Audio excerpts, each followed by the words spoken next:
All set for the, yep, all set for the jury.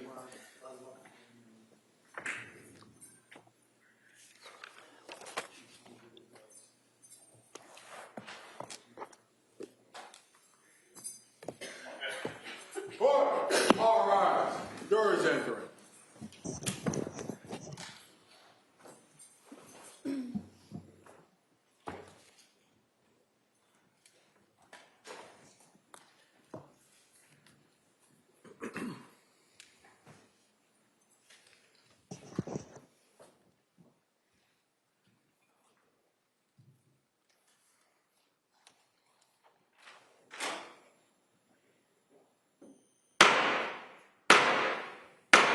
Hear ye, hear ye, hear ye. All persons having anything to do before the Honorable William Sullivan, Justice of the Superior Court now sitting in Plymouth, within and for the Commonwealth. Draw near, give your attendance, and you shall be heard. God save the Commonwealth of Massachusetts. This court is now in session. Please be seated. Good morning, Your Honor. May I proceed? Yes, please. Before the court today, we have the continuation of the jury trial in the matter of Commonwealth versus Lindsay Clancy. Ms. Clancy is present. She is represented by Attorney Kevin Reddington. The Commonwealth is represented by Assistant District Attorney Jennifer Sprague and Assistant District Attorney Shannon Buckingham. Good morning, everyone. Good morning. All right. It's nice to see everyone. So what I'm going to do is I'm going to ask you the questions again, make sure everybody's able to follow those instructions, then go a little bit in regards to what our schedule is today, and then we'll talk maybe about kind of where we go after today. All right, so first off, let me get to those questions. Has any member of the jury read, seen, heard, or overheard anything from any source about any aspect of this case which would affect your ability to be a fair and impartial juror? All right. Next question, is there any other serious matter of concern bearing on your service as a juror in this case that anybody needs to bring to my attention? Again, thank you so much for following those instructions. Now, what we're going to do today is we're going to return to the witness who was on the stand. The Commonwealth is still conducting direct examination. After that, the defense will be given the opportunity to do their cross-examination. And I believe after that, the Commonwealth has one last witness. Okay? And so that's the anticipated lineup that we have today. And going beyond that, I'm not going to speculate too much because I've been wrong just about every time I gave you an estimate of the symbol of the schedule. But just so you understand, it's anticipated that these would be the last two witnesses. All right, and then I'll talk to the lawyers. We'll kind of see where we go from there, and then I will today, before you leave, I'll explain exactly what the next step is going to be. Okay, and so with that, we'll return. If we could have the witness back on the stand and the Commonwealth.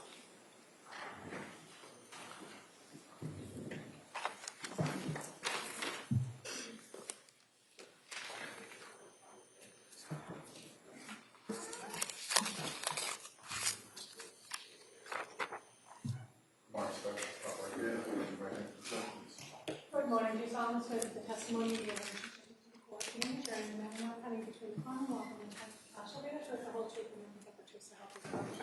Thank you, sir. You may be seated. Step, please. Good morning, Doctor. Good morning, Your Honor. All right, Attorney Sprague. Your Honor. Do you need a moment? I do.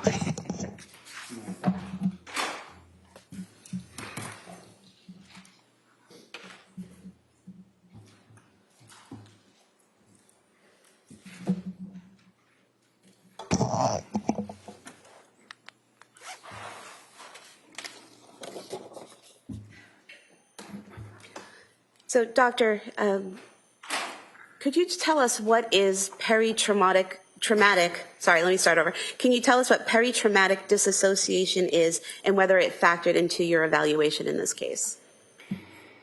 Yes, that's the kind of thing that you experience when you're going through a very frightening or traumatic set of situation or circumstances or whatever. And it's the sort of thing that you can experience in the sense that you kind of feel that things are unreal or that it's not you. It's like you're watching yourself go through actions. And so on. And it's the sort of thing that if you talk about it, it sounds like it could be psychotic, but it's actually a recognized, more likely to be a recognized aspect of going through a traumatic situation or set of circumstances that many people going through something like that would experience. And when you say going through something like that, are you talking about when the defendant was strangling her children? That would be one example, because that was very traumatic for her. And did the defendant show signs of peritraumatic disassociation in the records or in your conversation with her? She did. She talked about feeling like it wasn't her, like she was watching herself, like she was going through what she called no thinking, no decision making, only responding to the voice and taking action. And when she said that there was no decision making involved, did you see anything about in the records or in her detailing of what happened that was inconsistent with that claim, that there was no decision making? Yeah, this is difficult but important to say. That there are just many ongoing decisions that have to be made to accomplish a killing like this in 18 to 20 minutes. For example, why the basement? Who among the children goes first? What do you say to the kids to keep them from panicking? There are other examples, but Yeah, hold on. And so what types of decisions, without getting to what she might have said or thought, what are some types of decisions that had to be made to effectuate the strangulation of the children? Well, I tried to give some examples a minute ago, and I don't want to go too... All right, hold on. Just answer the question, all right? Don't comment on the rulings of the court. Just answer the question, please, okay? If I could rephrase. Yeah. Doctor, the choice of where to strangle the children, does that have to be a choice of where that happens? Yes.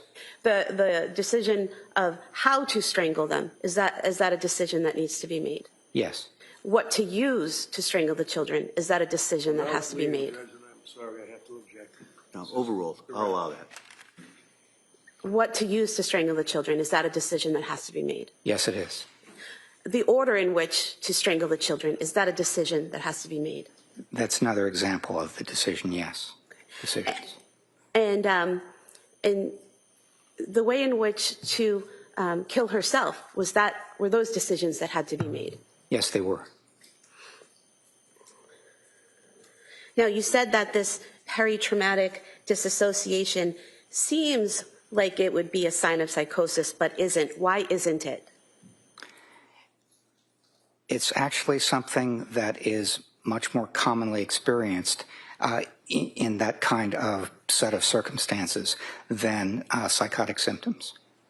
And yesterday, when you went through the two options that you considered, that this was psychosis with command hallucinations or suicide with altruistic filicide, is your testimony that it's either or it's one or the other?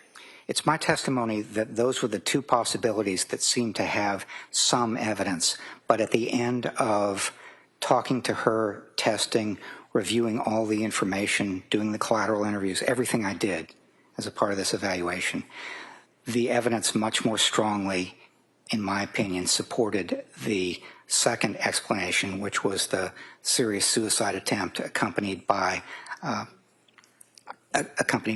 killing the children out of love.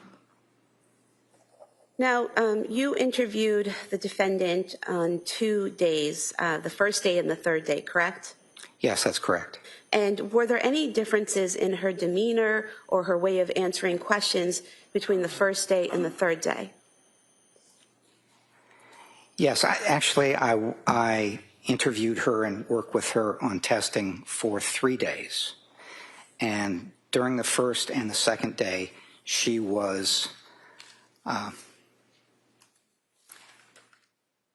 quite attuned to the question. Her recollection was good, even considering that we were more than 3 years away from some of the events in question. She had, I thought, a very good memory for dates and medications and dosages and times and other relevant details.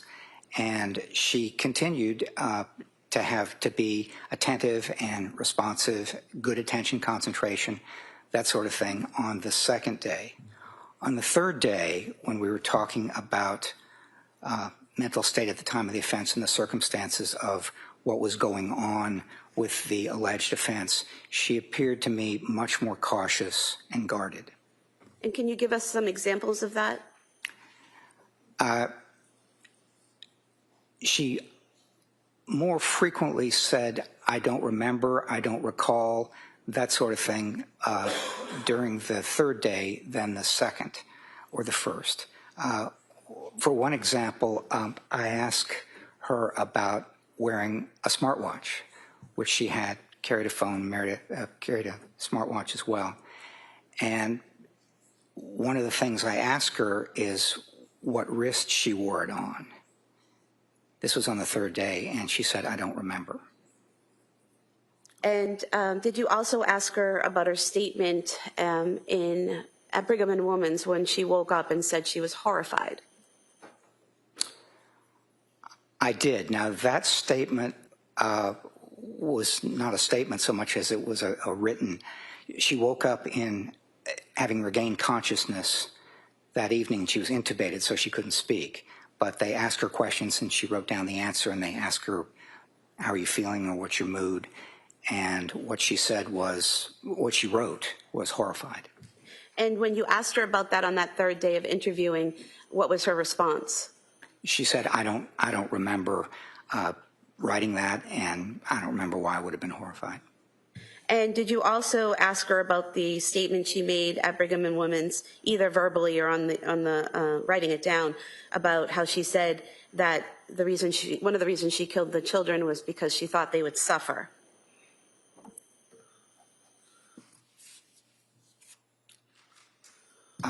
Where are you? Are you in my report there? Referring to the records at Brigham and Women's where she Well, told... I don't object, Your Honor, if she's going to leave him with the records. No, she can refer to where she's looking to direct his attention, if you review those. You reviewed the Brigham and Women's records, correct? I did, yes. And the portion where it says that she told a treatment provider that she had to kill the kids to kill herself because the kids would suffer. Do you recall that statement? Yes, I do recall that statement. And when you asked her about it on the third day of interviewing her, did she recall that statement? Yes, that statement in Brigham and Women's to the attending psychiatrist was made in the context of her thinking about what happened. Well, let me see if I can find it here. Yeah, she was asked about what the voice had said on that afternoon, and her response was,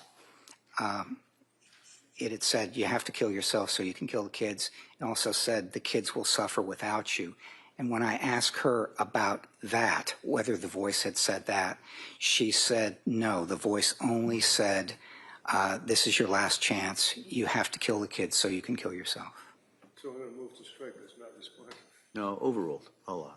So the two differences where at Brigham, she's saying, the voice said, you have to kill yourself so you can kill the children, and that the children would suffer without her, versus after that when she says the voice only said, you have to kill the kids so you can kill yourself, is the fact that she's giving two different statements significant in your evaluation? As I talked about in my testimony yesterday, when there is inconsistency, that's something that alerts me to the possibility of inaccuracy. And two statements that are mutually exclusive or inconsistent suggest to me that there is a problem. One of them, at least, is not accurate.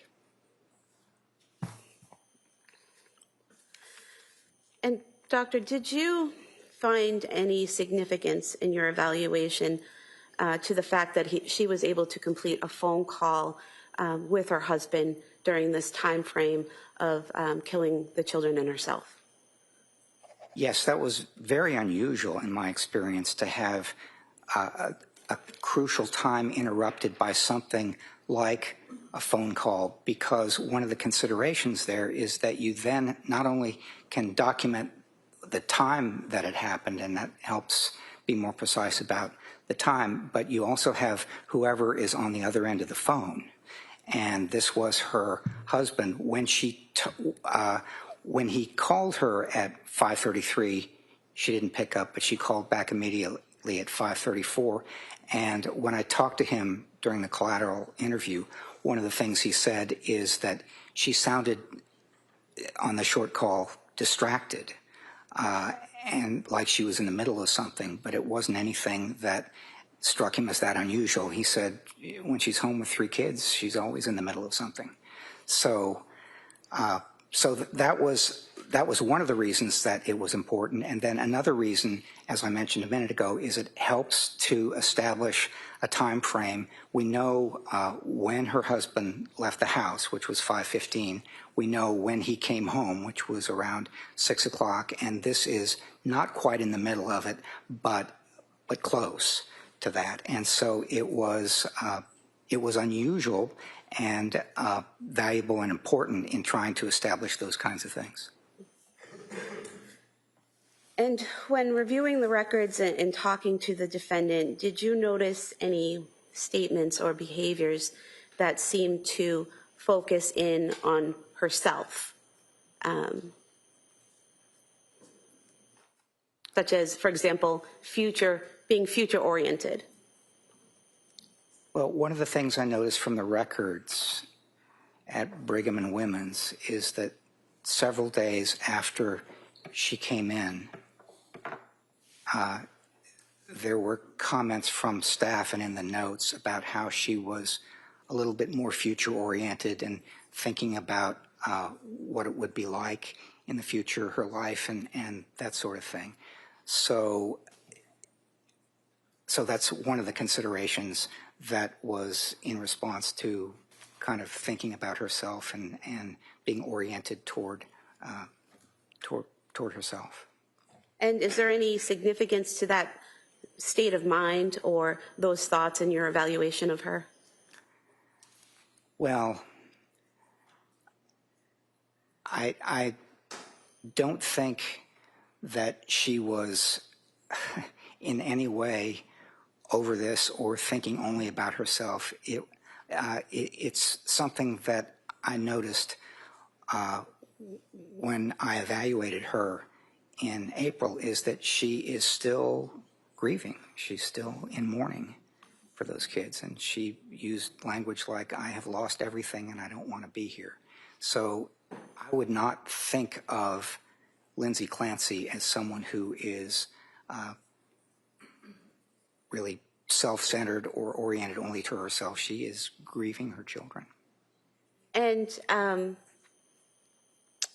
you mentioned yesterday the emphasis she had on control of thought and control of her life. How did that come into play in your evaluation in terms of what was done here?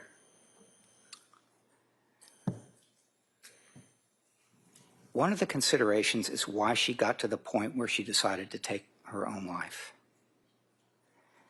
And she's an individual who, for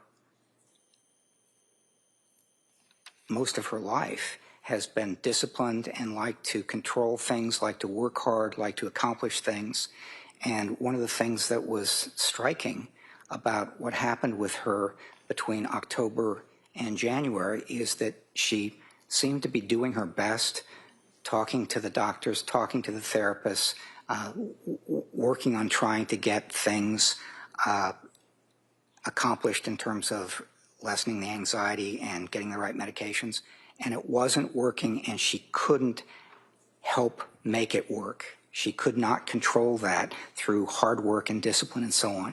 And that had to be very frustrating, and I think got her to the point where it was very difficult for her to actually think about not being hopeless and going on with her life and so on. Now, doctor, did you form an opinion to a reasonable degree of psychological certainty as to whether or not the defendant was suffering from a mental disease or defect at the time she killed her children?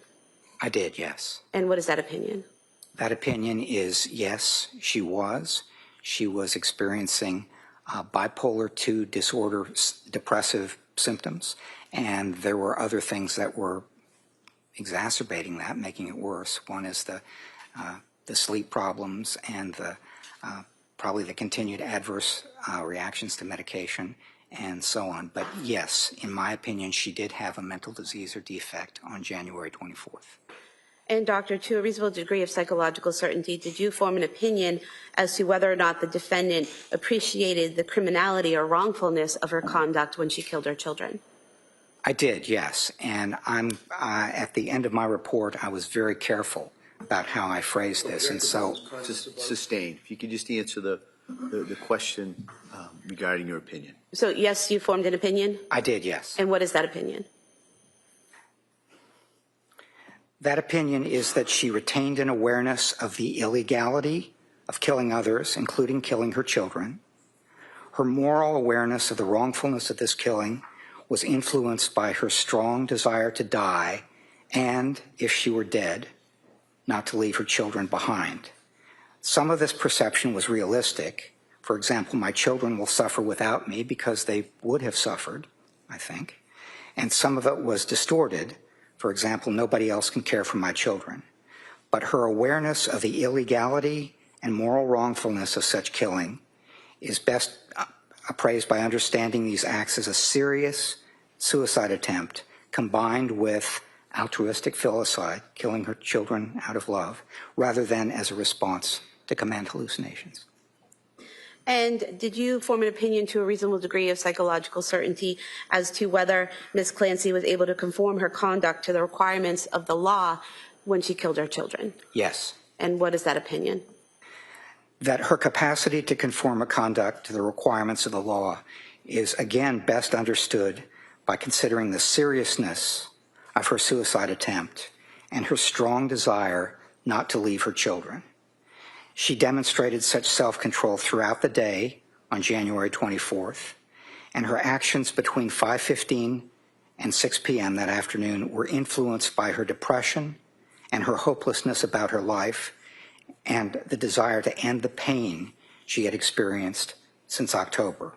Although this depression and hopelessness influenced her decisions, she retained control over whether, when, and how she carried it out, and the inclusion of her children. And doctor, did you form an opinion to a reasonable degree of psychological certainty as to whether or not the defendant was criminally responsible when she killed her children? Yes. And what is that opinion? My opinion, my clinical opinion, since I'm not the decision maker here, but my clinical opinion is that she was criminally responsible on January 24th. Thank you.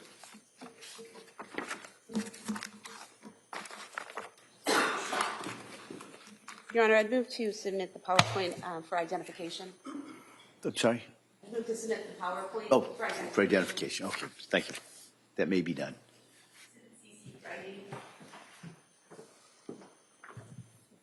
Attorney Reddington? Thank you.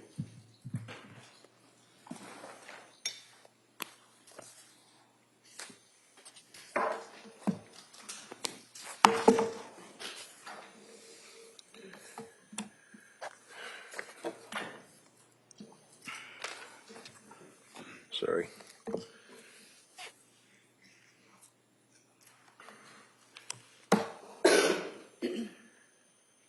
Doctor, I'd just like to ask you about one of the things you just said to this jury that apparently stood out in your mind, and that would be the dichotomy of the difference between two statements that Lindsay made, one being, I believe, in the hospital, and you felt that there was a subsequent statement that was made by her that contradicted that or was different from that, and that would be after 3 days of you and Mac testing her. Is that right?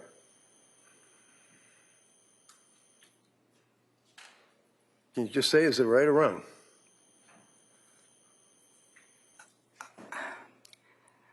Mr. Reddington, it's not quite right. Okay, why don't we do it this way?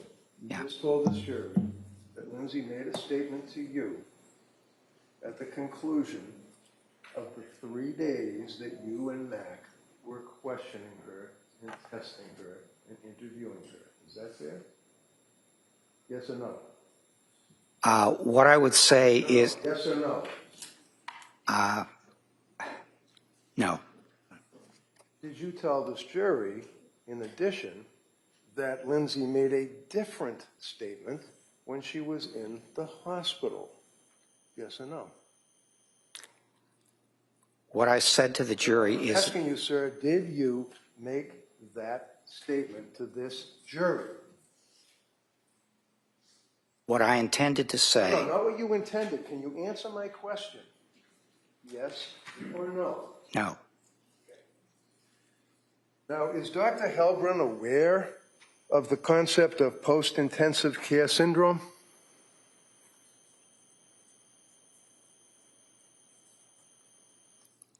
Post-intensive care syndrome. Yeah, PICS. It's called PICS. No, I have not heard of post-intensive care syndrome. Dr. Heilbrun aware of when a person is coming out of major surgery and has been subject to anesthesia, that it is known that they have delusions, hallucinations, make statements that don't make sense. Are you aware of that, sir? Yes, I'm aware of that. And is that from your personal experience, professional experience? Because you didn't know what PICS was when they asked you, right? Yes, it's not from my personal experience or my professional experience. You received a notification to evaluate Lindsay Clancy on this criminal case from the district attorney's office, right? Yes. And do you recall when you received that notification? It would have been sometime before January of 2025, because that's when I started reviewing the documents that they provided. Okay, so January of 25, January of 26, and then in the spring of 26, you go to the Tewksbury Hospital with Mac and you interview Lindsay, right? Correct. So how many months is it from the time that you were appointed or requested or asked to help the DA's office to the time you saw Lindsay? How much time passed? Probably about 18 months. About a year and a half.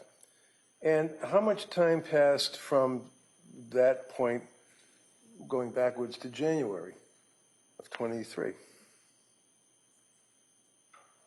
I'm not sure what the question is. Okay, January of 23, you add a year, that's January of 24, right? Yeah, It's 1 year. yeah, January of 24, you add a year up to January of 25, that's 2 years, right? yes. January of 25 up to when you and Mac finally go out to Tewksbury to interview this young lady is how many months? Well, it would be about 3 years. Okay. And are you telling this jury that it's good, using the term loosely, medical practice to interview a young lady like this 3 years after the event for purposes of helping the DA, in your opinion?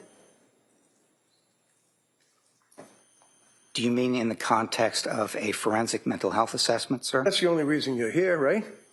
Yes, it is. Okay. So can you answer my question?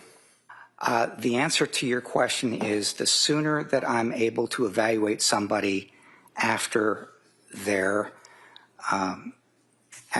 involvement in the alleged offense, the more closely I can come to using that current state information as something that is relevant to their mental state at the time of the offense. Okay. So in other words, yes, it is better to see them sooner rather than later, to coin a phrase, right? Yes, it is. Okay. And have in mind January of 25 that you were retained by, and again, you know, normally this isn't an issue, who cares, but how much money did you make on this case, since they want to ask my doctor? How much money did you make on this case? That depends when I'm finished, but I mentioned earlier that I had spent 180 hours before coming to Plymouth. How much money did you make on the case, Dr. Simple? Well, it's not that simple, but I'm being paid at $300 an hour. Okay, so how much money did you make on the case? Well, $300 an hour times 180. What's your last billing? I've been billing monthly, sir. Okay, you must know what the total billing is up to this point, don't you? I actually have not added it How up. about you just give us your best estimate, doctor? Well, let's see. Probably up to this point, it's been about $54,000. $54,000. And it will be more, right? When we get finished with you today, right? It'll be more. Yes. Okay. So you received from me by certified mail video interview of Lindsay by my guy, Dr. Resnick, right? Correct. You received the notes from Dr. Margaret Spinelli, right? Yes. You received the notes from my Dr. Paul Zeisel, right? Yes. You received the report that was prepared and submitted by Dr. Philip Resnick, right? Yes. You received the report prepared and submitted by Dr. Margaret Spinelli, right? Yes. And you received the report prepared by Dr. Zeisel, right? Yes. And then I said, if you have any questions, give me a call, drop me a line, whatever, but we never talked until today, right? That's correct. All right. Now, you have a curriculum vitae that talks about that you are a clinical psychologist, correct, as you've told us yesterday, right? Yes. Have you ever treated a woman in postpartum psychosis? When I was a staff psychologist at the forensic service at Florida State Hospital. When was that, please? That was back in 1982. 82? Yes. I had a therapy group which was comprised of women who had killed their children. They were severely mentally ill, and at that time, it was important to recognize the severity of their mental illness, and so I worked with them in a group at that time. Okay. And this is 44 years ago? Yes. All right. And where was it? It was at the Florida State Hospital in Chattahoochee, forensic unit, forensic service. How many of these people did you have a chance to interview in group or whatever you did? There were 4 or 5 in the group. 4 or 5, okay. Well, you are also a forensic psychology expert working for Park, Dietz and Associates, right? I have an affiliation with Park Dietz and Associates, yes. Yes, but that's basically, that's the letterhead that you have on all your stuff, right? Park, Dietz and Associates, Inc. Is that right? Yes. Okay. You know Mac, do you? Do I know Yeah. Dr. Mack? Yeah, Dr. Mack, yeah, the guy that was here testifying for the last 2 days, Friday and Monday. You know him? Yes, I do know him, All right. yes. And he works with Park Dietz as well, right? I think he has the same kind of affiliation I do, which is we both have jobs and do things elsewhere, but we occasionally do cases in affiliation with Park Dietz and Associates. Right. And continuing on, and if you have it, you can certainly take a look at it. Make sure I don't misrepresent anything on your V-Day, as you refer to it. You also were involved with Giant Food Corporation. You do fitness for duty assessments. What is that? What are fitness for duty assessments? Yeah, Giant Food Corp. What's Giant Food Corporation? Oh, that's something that I did many years ago. Basically, a company or an organization might refer someone who is having difficulty at work, having symptoms, making threats, that sort of thing, and they would ask for an evaluation from a psychiatrist or a psychologist. And I did that for a while for giant food corporations. And you also did it for U.S. Airways, apparently, evaluations and consultation, right? Yes. You also did it for the Texas Education Commission. You put in your resume the forensic clinical site visitor, Sam Houston State Hospital or University, right? Yes. You were a grant reviewer for the Office of Victims of Crime for the United States Department of Justice. That's the feds. That's the U.S. Attorney's Office, right? Yes. Okay. You also worked, and you did violence risk assessment consultant as a consultant to the New Jersey Department of Mental Health Services, right? Yes. You also consulted as a research consultant with the community education centers in New Jersey, right? Yes. Research Advisory Board, the Center for the Analysis of, actually the FBI. You work for the FBI? I consulted with the FBI, yes. And in consulting with the FBI, you also consult with the Bureau of Prisons, right? BOP? Yes. When you're consulting for, well, okay, look, site visit of juvenile justice and psychology, you were involved with that, right? Yes. Consultant forensic psychology service for the Walter Reed Medical Center, correct? Yes.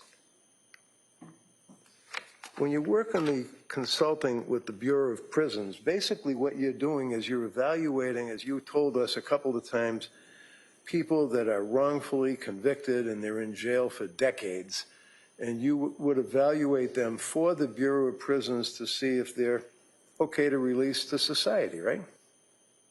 That does not sound like a typical question that I would evaluate for the Bureau of Prisons. All right. Well, what would you evaluate for the Bureau of Prisons? That's, well, for example... wait, hold on. Just so we know, Bureau of Prisons is federal as opposed to the Department of Correction, which is state, right?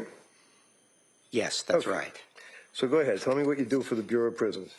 Well, one of the things that I might do is conduct a meeting or a workshop on a topic such as violence risk assessment or something like that. So I have done that, deliver a workshop or provide an organizational meeting, provide information and so on a number of occasions. And do you evaluate people to see if they're able to be reintegrated into society? I do that as well, yes. Okay. You also are involved with sexual violence risk, is that correct? Yes, it is. You also are involved with specialized police response and collaboration with behavioral health systems in Pennsylvania, right? Correct. Sexual violence risk, again, for purposes of the Department of Correction. You've focused on that, right? Yes. Principles of forensic assessments that you would be assessing juveniles for purposes of juvenile assessment and risk assessment, right? Yes. You also are involved with violence risk and sexual violence risk, correct? Yes, correct. Juvenile assessments, risk assessments and principles of forensic assessment for the American Academy of Forensic Psychology, is that right? Yes, that's right. And also a focus on juvenile assessment and risk assessment of juveniles, right? Yes, correct. Violence towards others, psychiatrically hospitalized populations, that would be what, patient-on-patient assaults or something like that when somebody's in a mental institution? Patients against patients, patients against staff, that sort of thing. They can be pretty violent places, can't they? They can be sometimes, yes. Sexual violence risk, you involved with New Orleans, Louisiana, sexual violence risk assessment, right? Correct. Obtaining and using mental health experts in criminal litigation for the Administrative Office of the United States Courts, right? Yes. What does that mean? What did you do with that when you were dealing with obtaining and using mental health experts in criminal litigation? Well, I have had the occasion to provide workshops to prosecutors, to defense attorneys, to judges and so on, and depending on some of the questions that arise, such as what's the most effective way to obtain and present a forensic psychologist or forensic psychiatrist expert, I might do a half-day or a full-day workshop on that. Okay, so my question, sir, I know you get in there, but where did you lecture or give a lecture to criminal defense attorneys? I've given a number of those lectures over the years. I can't recall them all offhand. Okay. But my question, sir, was that you were working on behalf of the Administrative Office of the United States Courts, federal courts, right? Yes, I asked that's you that right. question? Okay. Yeah. You also worked for the Forensic Mental Health Assessment for the Ohio Forensic Psychiatric Center of Yes, that's inmates, right? Yes. You also participate and have written about To Kill or Not Kill, That Is the Question, for Drexel University, where you were a professor, correct? Yes. All right. Assessing risk of violence towards others in psychiatrically hospitalized populations. You focused on that, right? Yes, You that's had right. a chance, sir, to give a total of, 131 lectures or workshops presented in the area of violence, risk assessment, sexual offenses, and forensic mental health and ethics, right? Yes, that that's right? right. Yes. Aggression, forensic psychological assessment, risk assessment, treatment of mentally disordered offenders and juveniles. That's another focus, correct? Yes, it is. You've had a number of publications that you put on your CV. Basically, you're talking about justice-involved youths, correct? Yes, that's one of the things I talk about. Appraising Jackson-based unrestorability to competence to stand trial deals with the standard of competence to stand trial, correct? Yes, it is. Public perception on policies to address prenatal substance use recommendations regarding maternal criminal prosecutions. What is that? Prosecute a woman that's pregnant who's involved with drug use? Yeah, that sounds like something that would have been a dissertation where I served on the committee and was a co-author of some kind, but the individual who Okay. wrote the dissertation would have been the first author there. All right. And life sentence for juveniles, sequential model for juvenile justice, justice involving men, forced medication, and competency to stand trial. These are interests or focuses of yours, sir? Yes. Urine drug screens as a baseline for predictors of graduation from drug court. Yes. What does that mean? That you were involved with drug court? Yes, I've been involved in writing about and consulting to drug courts over the years, yes. And disputed paraphilia diagnoses and legal decision-making is one of your other focuses, right? That was one of my graduate students, and I was a supervising and second author. Paraphilias would be in the, I mean, that's basically if you have some kind of weird sexual things that you do, right? Something like that, yes. Yeah. Continuing on, juvenile, a lot of juvenile focus on your resume, correct, sir? Yes, there's a fair amount of juvenile work that I've done over the years. Involuntary medication, trial competence, clinical dilemmas, substance abusing adjudicated adolescence, and your resume basically is a number of pages, correct? Would you agree with me? It's almost 70 pages, right? Yes, I would agree with you. Okay. Flipping through and jumping ahead, sir, you wrote book chapters, correct? Yes, that's correct. You dealt with forensic mental health assessments, principles, and standards of care, right? That's right. Violence risk assessment, right? Correct. Juvenile violence risk assessment, right? Yes, that's correct.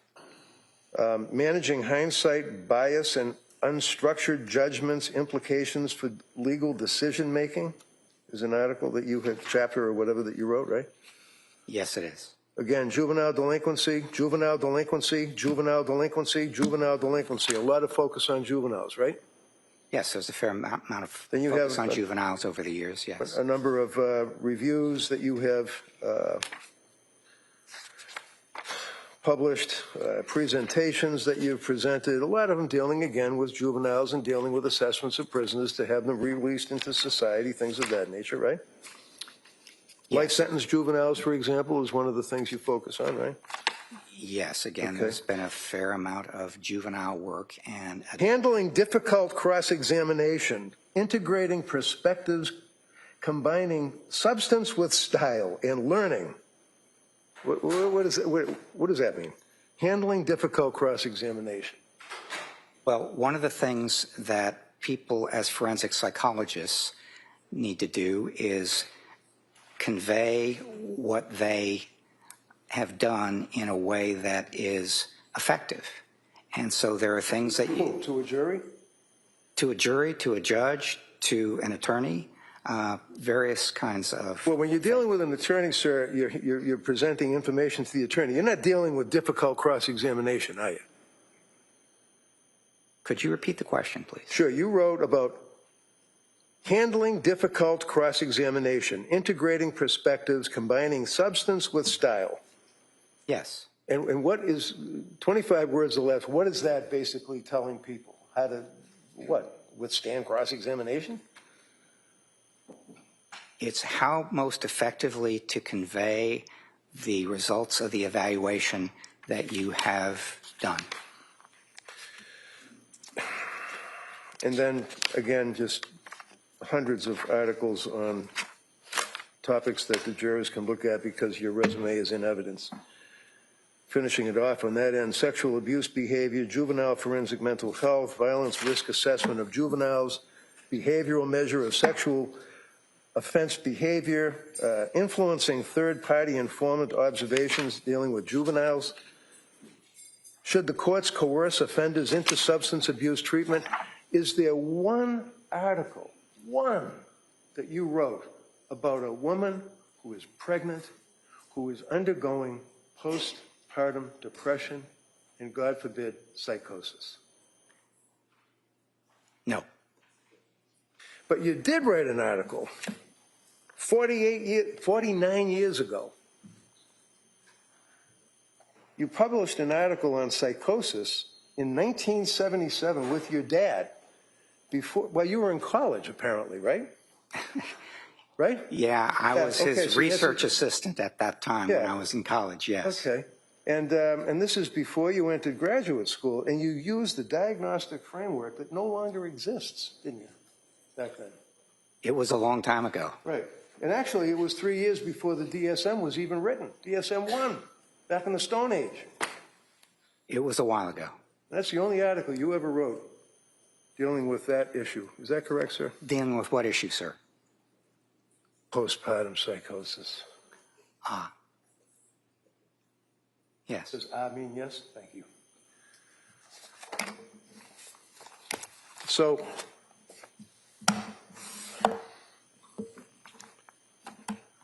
you make arrangements with the district attorney's office to get all this discovery that I sent you, that the DA sent you, police reports that you went through with the jury, and you read it, right?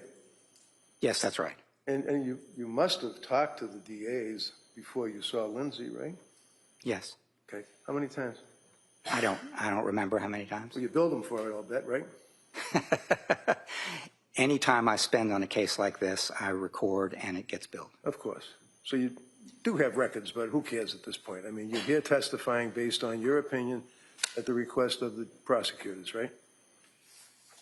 I'm here based on, yes, at this point I've completed the evaluation and don't remember things like how many times I talked to the DAs as part of it. But basically, in your conversations with these two prosecutors, sir, did you talk to the state police at all, detectives?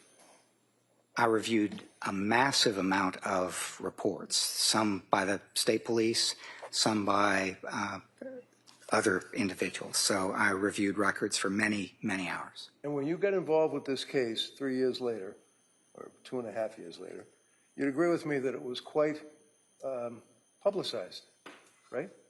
Yes, I would agree with that. You've heard of confirmation bias, I'm sure, right? I have indeed. Yes. And however many times you talk to the DAs and review the information, would you agree with me, sir, that before you met with Lindsay in Tewksbury, you pretty much had an idea that this woman was a beast. Killed her 3 kids, didn't you? I would not agree with you at all. So you had an open mind when you went in there to Tewksbury to see and speak to for 3 days, Lindsay Clancy? I did my best to have an open mind, Hey, yes. you told us yesterday you had some difficult decisions to make, correct? Yes, that's correct. So when did you first meet Avram? When did I first meet him? Yeah. That probably would have been late 2025, early 2026. Okay. Around the same time that you first got involved with the case? No, it would have been considerably after I first got involved with the case. Where did you meet him? Where did I meet him? That's what I said. Where did you meet him? Virtually. Oh, virtually. Yes. Okay. So it's like a Zoom thing or FaceTime Yeah. or something. Exactly. Did you ever meet him in person before you went to Tewksbury? No, I didn't. So did you guys have a plan to meet up somewhere before you went to evaluate Lindsay? In the lobby of the hospital.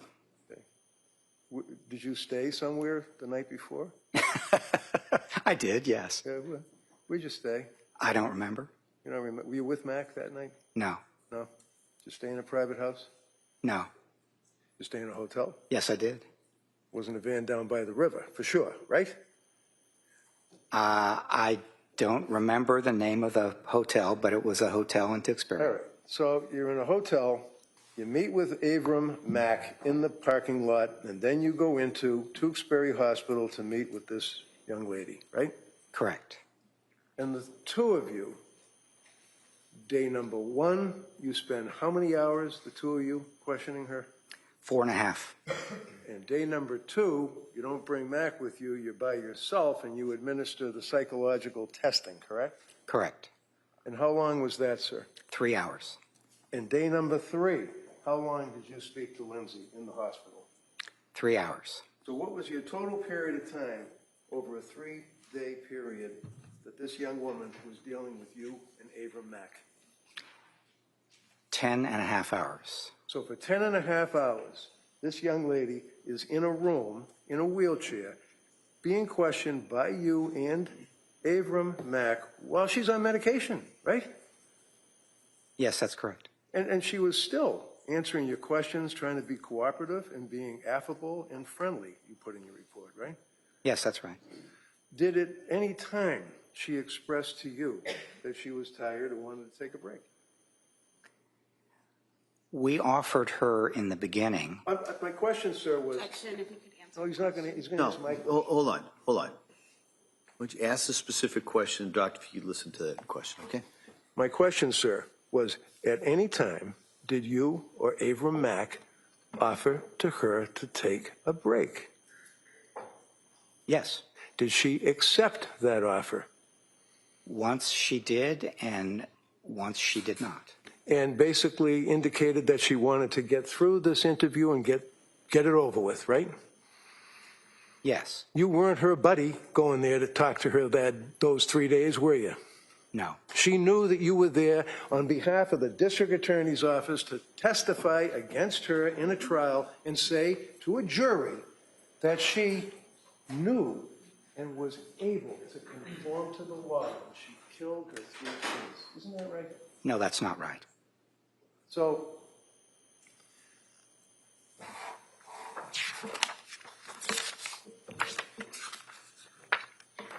your diagnosis is depressive bipolar 2, right?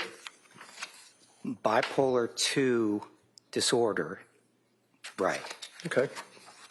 And that's a serious mental disease, isn't it? Yes, it is. You would agree with me, sir, that Lindsay is in your opinion, testified she's a very hardworking and highly self-disciplined individual, right? Yes, I would agree with that. You testified to that yesterday, right? Yes, that's right. Right, that's funny? No, it's not funny. It's just that you asked me whether I agree with something that I testified to yesterday. So what does that mean? It means that I testified to it yesterday, and that means I do believe it. Yes. Okay, so we established that.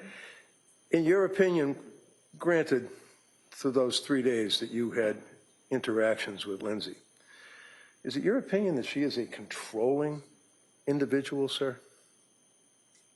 It depends what you mean by controlling. Well, let me ask you, for example, would you agree that if a young mother prepares lists for a babysitter, for example, to chop up the carrots and dice them up small, and how to prepare the spinach, and how to prepare the chicken McNuggets, and then leaves them in a note and puts them on the kitchen table, is that controlling, in your opinion, of that individual? That is something that is working hard and being disciplined and exerting a certain amount of control, yes. That's not something that you would use against her in this opinion you have for this jury, is it? What I do is do my best to describe what she does, what she thinks, what she feels at certain times, what symptoms she has, and so on. And if that's a part of that overall picture, then it's not that I'm using it in favor of her or against her. It's just part of the overall picture which I'm trying to present. I mean, it's not a bad thing to chop up the carrots and tell somebody this is how I like my child to be fed, right? There's nothing wrong with that, right? Not that I know. And you would agree, sir, that she was a good student. You told us about, you know, she got all A's, she was hard driving, and actually drove herself pretty good to try to succeed in college and in nursing school, right? I would. And did you interview any of her co-workers, or did you review any of her 5-star reviews from Mass General Hospital, flagship of hospitals? I reviewed every record that was provided to me. And that would be by them, right? It was records that were provided to me by individuals who were a part of the investigation, and a lot of that were interviews with people who had known her before or were currently friends with her, things like that. Okay, so things like that. I'm asking you, sir, about with her 7-year career as a nurse, labor and delivery nurse at a very, very well-established hospital. Did you talk to any of the nurses that she worked with, or did you review any of the records of her work reviews? Anything like that? No. Would you agree with me, sir, that she also, by all accounts, is and was an incredible mother, taking care of her kids? I would describe her as a very good mother, yes. And in fact, sir, in the past 6 weeks or 5 weeks, there hasn't been one person that's had one thing bad to say about her other than these two. Isn't that right? Sustained. Did anybody, to your knowledge, come into this court in front of this jury and say that Lindsay Clancy was a bad wife? I don't know. How about bad mother? Again, I don't know. So in your readings about her as a mother, you were able to see that she would sing to her daughter when she put her to bed. That's in the reports. You read the reports, right? You might have to ask me that question. You know Rascal Flatts? I'm sorry? Rascal Flatts. You ever heard of them? No. Okay. So if I suggest to you, sir, that Lindsay would sing to her daughter every night, is that important to you in your evaluation? Yes. You didn't know that, though, apparently, right?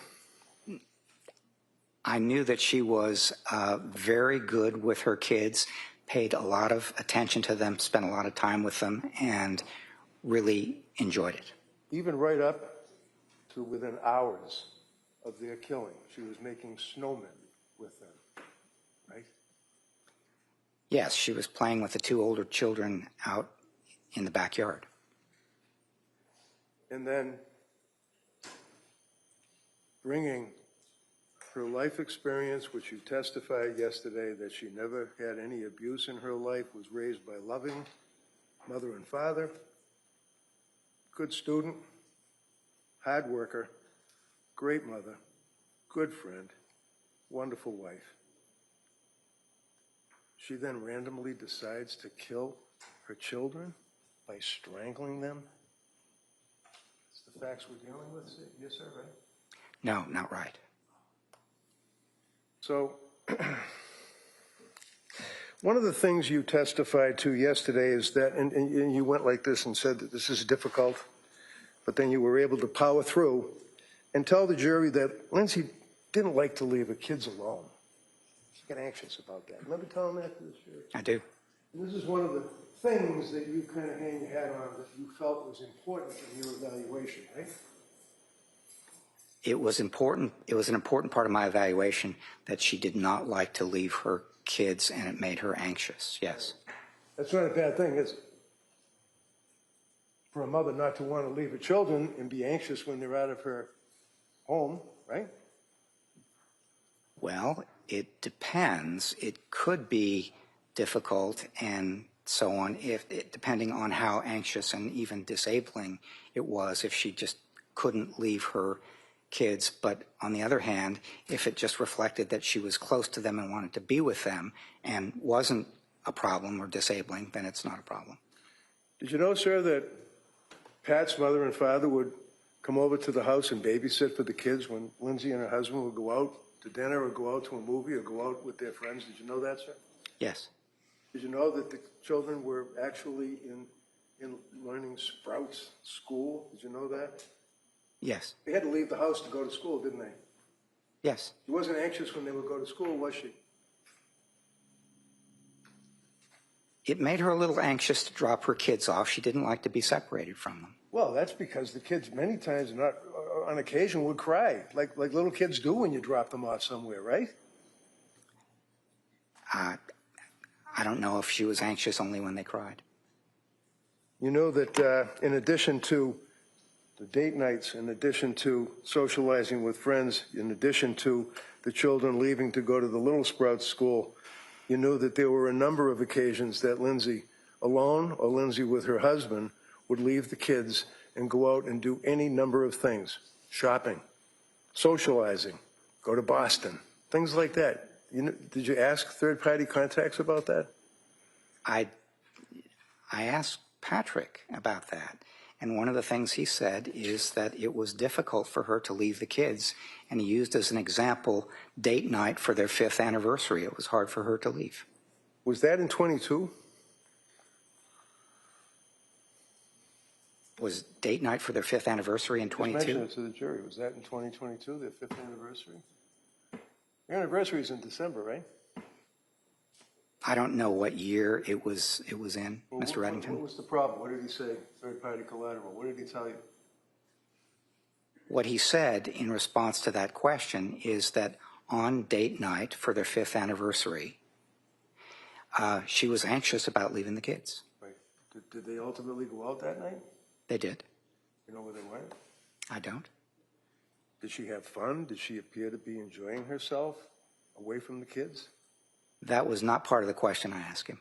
I mean, there's nothing wrong with a woman being concerned about her babies when she's not at home, right? There's nothing wrong with that. I wasn't presenting it as something that is wrong. I'll back off. I'm sorry. I thought you did. I thought yesterday you were telling this jury that because Lindsay didn't like to leave her kids at home, that was a factor that Dr. Heilbrun considered in his opinion. But that's fine. You agree that there's nothing wrong with a woman being concerned about her children, leaving them out of the house, right? No, I don't believe I said that. Okay. One of the things that No, never mind one of the things. They can ask you on. Okay. The answer is you did not say that. Judge, I'm getting a little confused here between. Listen, no. Let's see if my question is not that confusing. Okay. Did you testify? You're done saying that you did not say what Mr. Reddington said.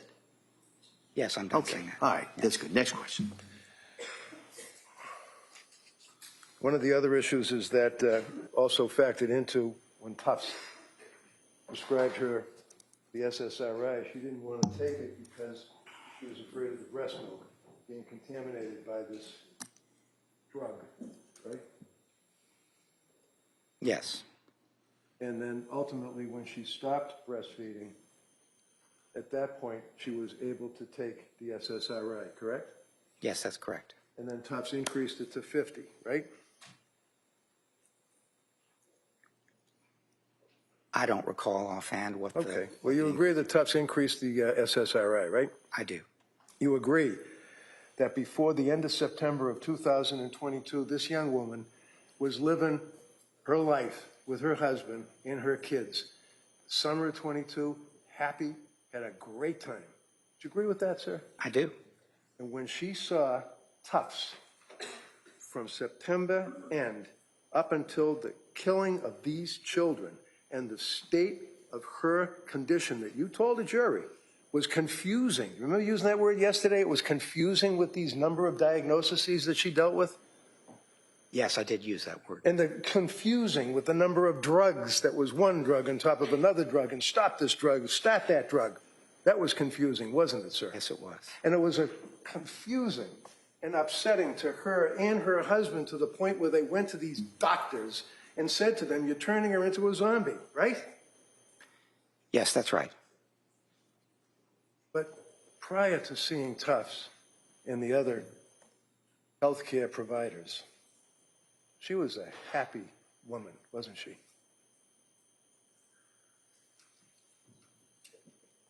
She was in many respects happy, pleased with her life. So she wasn't happy in an unqualified way, but she was, yes, she was very happy with certain aspects of her life. So as September turns into October, middle of October, thereabouts, how is she doing at that point between her depression, anxiety, drugs prescribed? How is she doing? She was anxious about going back to work, but she hadn't started taking the drugs that were prescribed. Let him finish. Go ahead. Go ahead, Doug. Yes. In September, she was anxious about returning to work. She had not yet started taking the medications that Dr. Tufts had prescribed, though. How about a text that she had sent to her mother on October 20th, sir? I know you indicate in your report that you had a chance to review all of the computer searches, text messages, Apple Watches, all that stuff, right? Yes, that's right. All right. Read that text, please. October 20th. This is a text that she sent to her mother. Read it. Would you like me to read it out loud? I'd like you to read it out loud. All right. Mom, will you please come up and stay with me for a bit? I'm really sick. Something is wrong. I had horrible insomnia all night, and I just don't know how I'm going to get through the day. I started taking the medicine my doctor prescribed for anxiety, and I think it's made things worse. It's just really scary, and I don't want to be alone. Did her mother come up the next day and stay with her? Oh, I don't know. I'd have to go back and look at the records. I'm sure. You know, sir, that she actually climbed into the bed with her mother to sleep with her mother when the mother was staying with her during this period of time? No, I didn't know that. In the middle of November, sir, she texted her mother-in-law, which would be Pat's mother, Sue. This would be Sue Clancy, who was also a labor and delivery nurse, right? Yes, that's correct. She texted Sue while she was at work as a nurse, right? Yes. And Sue was in the emergency room and actually realized that Lindsay was at the hospital and stated that she felt unwell. Is that right? Yes. Did Sue see her in the hospital, if you know? I think she met with her in the emergency room. Okay. And then her mother-in-law was trying to help her out and referred her to another person that was a friend of a friend, so to speak, right? To help her out? The nurse practitioner, is that who you're talking about? Yes, yeah. Yes, that's right. And she was able to meet with that individual, Paul, until she left, I think like a week later. She went on to another job, right? I think that's right, yes. And that's when she saw Nurse Gelada. Was that correct? To my memory, that's correct, yes. And then would you agree with me, sir, that at this time frame in November, she was having real difficulty with sleep disruption, yes? Yes, I would. You had concerns all along about this, starting in mid-October, about the impact of the medications on her insomnia, correct? Yes, insomnia was one of the first problems that she experienced when she started taking the medication in October. And she expressed the fact that she believed that the medications were obviously having an adverse effect on her. They were damaging her brain, right? She did express that view, yes. And then she still, however, had a positive outlook and was hoping that things would turn around in her life and that she could get back to being herself, is a quote, right? Yes, that's right. But instead, and I quote your words yesterday, it got worse. Yes. Late in November, she's still having a lot of trouble sleeping. She thought that she was close to, and I quote, the end of her rope. Bad analogy, but nevertheless, that's what she said, right? Yes, it is. She was feeling off, disconnected, sort of like a zombie, your words, testifying here yesterday, sir, correct? Correct. She was reporting at this point panic symptoms, concerns about the benzodiazepines, correct? Yes. Indicated that she was disoriented and forgetful, correct? Correct. You told us that she stated that she was disconnected from her body. Isn't that correct? That's how she described feeling, yes. Could not relate to people, felt that she was in a disassociative state. Isn't that right? Yes, that is right. Thought that the medication was resulting in this type of development in her life, correct?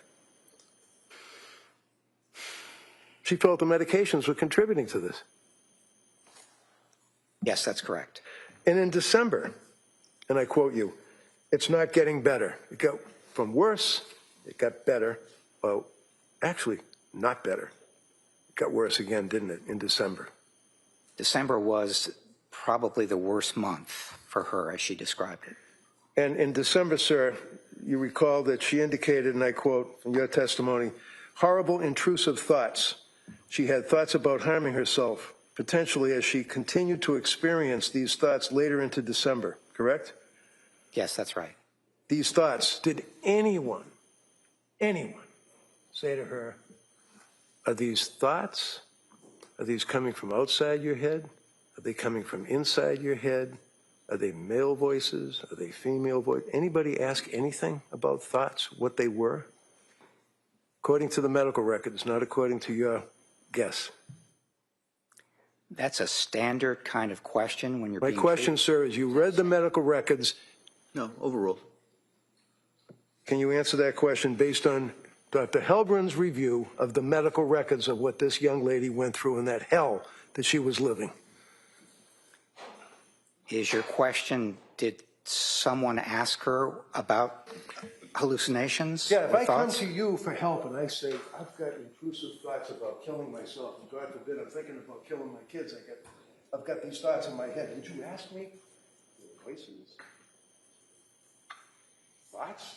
What are they? Does anybody ask that question? Yes, that's a standard question that psychiatrists ask at the beginning of each appointment. It's a standard mental status question.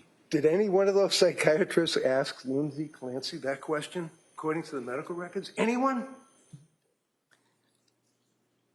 Ms. Clancy completed the answer to those questions What question? on a number of occasions, Sir, if what I might. questions? No, well, go ahead. What questions? Finish that question, and I'll let you have that question. Okay. Finish the answer. Questions such as, are you hearing voices? If so, describe those and so on. And the typical response that she gave as part of a question like that was no. How about when someone says, I've got dark thoughts? Does anybody, professionals, ask, what are the dark thoughts? If somebody said, I'm having dark thoughts, then the follow-up question would be, tell me more. What are the thoughts? Tell me, just give me some descriptions of what you're having, what you're thinking, what it's like, and so on. So if a patient goes to a doctor and says, I'm having these intrusive thoughts, I'm having dark thoughts, I'm having thoughts of, and at this same time frame in December, she's talking about harming the children, correct? She said that those thoughts had come to her at times. At times. Yes. And she mentioned that to her husband, didn't she? That's what she said, yes. She mentioned, did you talk to her husband about it? Yes, I did talk to her husband Tell about you it. that she said that to him? Yes. A couple of times she said it to him, right? A couple of times she said, I'm having thoughts, and he asked her, give me more detail if you could, and she said, they're just thoughts, it's not a plan, that sort of thing. You got this girl living in her house with her kids, saying she's having dark thoughts, saying she's thinking of harming the children, and Patrick's response, according to your testimony, is just basically just power through it, you'll be okay? Objection. No, overruled. Huh? No, that was not his response as he described it. He asked more questions because one of the things that she had been dealing with for some time are thoughts about hurting herself and possibly the kids. And so what he did was try to get more information about the details. He asked questions that a mental health professional would also ask, which is how often, what are they like, do you have a plan, things like that. And she pretty consistently said, no, I don't have a plan, and this is how often it happens, but they're just thoughts. So let's talk about that, because that's apparently the standard reaction if a patient comes to a doctor and says, I'm having dark thoughts, intrusive thoughts, I'm thinking of hurting myself, I'm thinking of hurting the kids. You say, do you have a plan? That's the question you ask, right? That's one of the questions that you ask, If yes. the person says, nah, I don't have a plan, I'm just having these thoughts, then you just basically move on, give them more drugs. What do you do? No, you don't move on. You're aware that the person has reported having those thoughts, and you've appraised the risk, and the risk has to do with things like how imminent is it, how serious is it, are there means, is there a plan, what sort of detail is involved, and so on. And so basically what you do at that point is you take it seriously, but you also try to describe how seriously to take it. Okay. Would you agree, sir, that she was complaining through December about these unwelcome and internal thoughts? Is that correct? Yes. It's important for your evaluation because when you ask the question, when you're experiencing these thoughts, were they your own thoughts or were they auditory hallucinations? And she indicated to you they're my own thoughts. That's what your testimony was, right, yesterday? That's correct. But she made clear that these were unwelcome and that they were intrusive. Is that correct? Yes, she did. So she's answering your questions honestly. She certainly isn't trying to fake that she's hearing all sorts of voices yelling at her and things like that. She's answering honestly, correct? Yes. Very cooperative, correct? Yes, correct. You then would indicate, sir, that in your evaluation as you went on, that she described an experience on December 15th. And she described December 15th as being literally one of the worst days in her life, right? Yes. And that's, why was it one of the worst days of her life?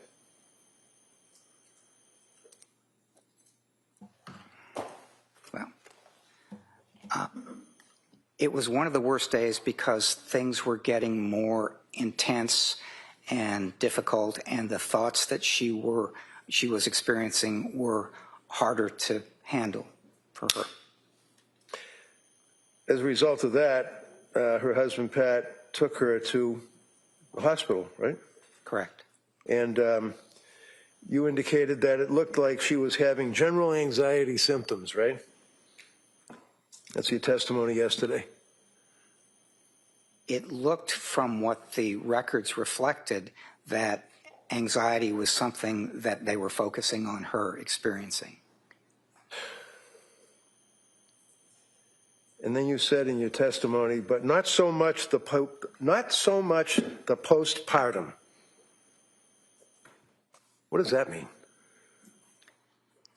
It means that in December, she would have been 7 months away from giving birth to Callan. And consequently, it was less likely to be postpartum than depression for other reasons, or bipolar or major depression or something like that, rather than postpartum depression or postpartum psychosis, something like that. Because you know that postpartum is not a medical diagnosis. That's just the fact that you had a baby, right? I do know that, yes. Okay. And when she went to that hospital, did they provide any help for her or any medication, or what happened on December 15th? She did not stay in the hospital very long, and so, no, she didn't remain there long enough to get the kind of help that you would usually get on an inpatient basis. But the next day or thereabouts, she goes back to see Tufts, right? Yes. Okay. So she immediately tries to reach out for help to anybody that would listen to her, right? She was trying hard to get help. Now we get to December 20th. December 20th wasn't a very good day either, was it? Well, that was the day she went to the she went to the Rhode Island hospital that had a postpartum program. Now, you know from looking at the medical records that, in fact, it was recommended to her, I think by maybe the LASCW young lady, Letitia Dukes, but maybe I'm wrong. You're in the records. Someone told her to get in touch with this Rhode Island hospital, right? Yes. They specialized in postpartum care for women that possibly are going through postpartum psychosis or postpartum depression, right? Yes. And Pat, her husband, took her and dropped her off, and then he went skiing with Cora. Is that correct? Correct. And he dropped her off in that hospital, and she was evaluated by a doctor and some people, correct? Yes. And you reviewed those medical records, right? I did. And when you reviewed the medical records, did you see that she was also involved in group discussions and crayons and coloring and things like that? Yes, I did. Yeah. Did that help her out, do you think, coloring? There's a number of things that they try to do. I think coloring as such would not be helpful, but Okay. there's art therapy and there's various other kinds of things that people are involved in. All right, so various other things that people are involved in. So I assume the people you're referring to would be the employees of the hospital. Or the patients who are attending the postpartum program. Okay. So what exactly was the program? What did they do? That one day that she was there for 8 hours. What did they do? She wasn't accepted as part of that I didn't program. ask you about that. I asked you, what did they do? Well, they evaluated her, as my understanding from reviewing the records. And then what happened, sir, when they evaluated her? They evaluated her and they indicated that she was not appropriate for their program. And you testified yesterday that, and I quote, they said she did not necessarily fit into their postpartum program. They did offer her 3 other programs. Remember that, sir? Yes. Okay. And then you indicated that patient was offered several options, including inpatient treatment for medication management, right? Yes. A partial hospitalization program focused on general mental health, Yes. right? Yes. Where was that program? I don't know. Or continued outpatient management, right? Yes. What is that, like going to see Tufts? Outpatient management? Yes, that's living at home in the community and being treated by a psychiatrist, which is what Dr. Tufts was. Right. Well, okay. So patient plans to follow up with her outpatient provider for guidance, is what you said yesterday, right? Yes. And she did the next day, right? Yes. And do you think that a doctor who has been licensed as a physician psychiatrist, advertising that they specialize in postpartum, postnatal issues, is qualified to treat a young woman with this symptomology that she brought to that desk, to the television set? I don't understand your question. Well, you know that she never met, Tufts never met this girl. She never met her, ever, until she sat in that witness stand. I understand that their treatment was done remotely. Was remotely? So when I say the television, that's what I mean. It's like you're on a Zoom, you're on whatever. I apologize for that. Yes. Yeah. So she went the next day, and actually remotely accessed a meeting with Dr. Tufts, right? Yes. And then she went back onto her schedule with Dr. Tufts, but that didn't help so much. Is that correct? You indicated that she was still numb. She was still having suicidal ideation, things of that nature, right? Correct. Okay. One of the things that you said, though, sir, yesterday is that her admission to the hospital was because they did not feel, and I quote, that she did not necessarily fit into their program. You recall that? You mean their failure to accept her into the day program? Their failure to help her, period. They told her to leave.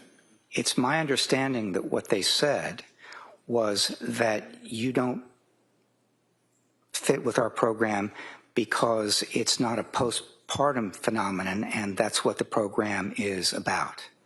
Did you really read those records? Yes. Seriously? Yes, I did. Okay. And So I wrote again. something about, in my report, I wrote something about it. Wait for the next question, okay? Yes, Your Honor. So you read the records from that Women and Infants Hospital in Rhode Island? Yes. On this jury, right? Yes. And what was the word, the language, the word salad you just said to me that they didn't accept her because of what? Objection. Yeah. You can rephrase that.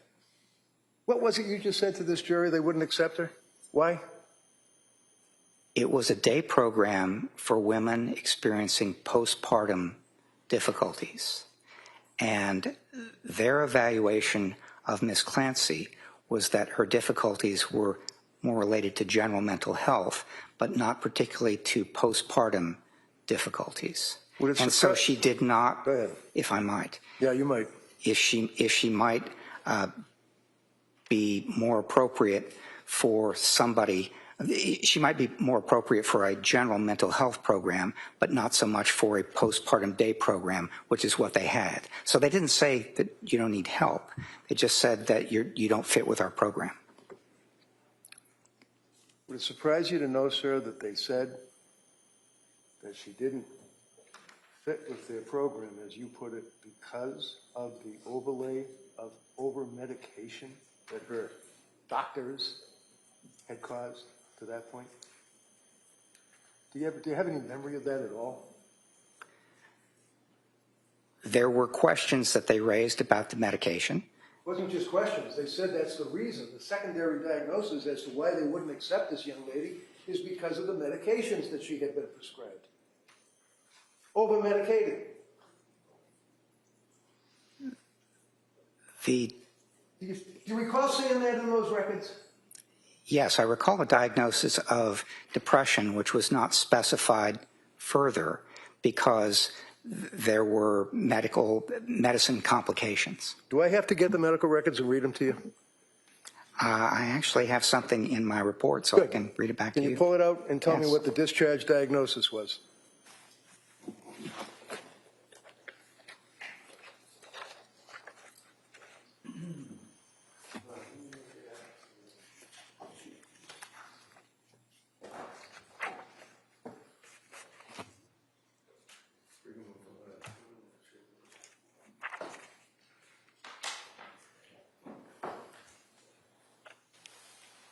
Exhibit 220.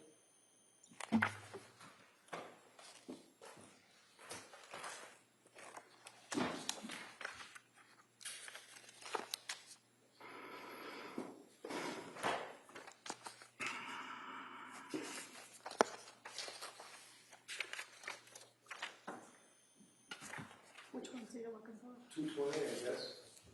Women and Infants Hospital record.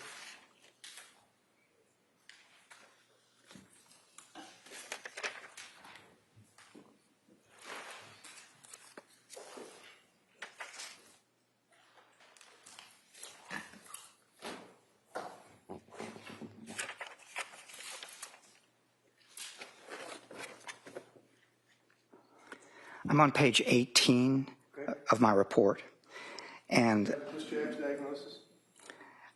the records indicate a diagnosis of generalized anxiety disorder and depressive disorder without further specification, and I quote, due to adverse drug effects. anything else? Yes.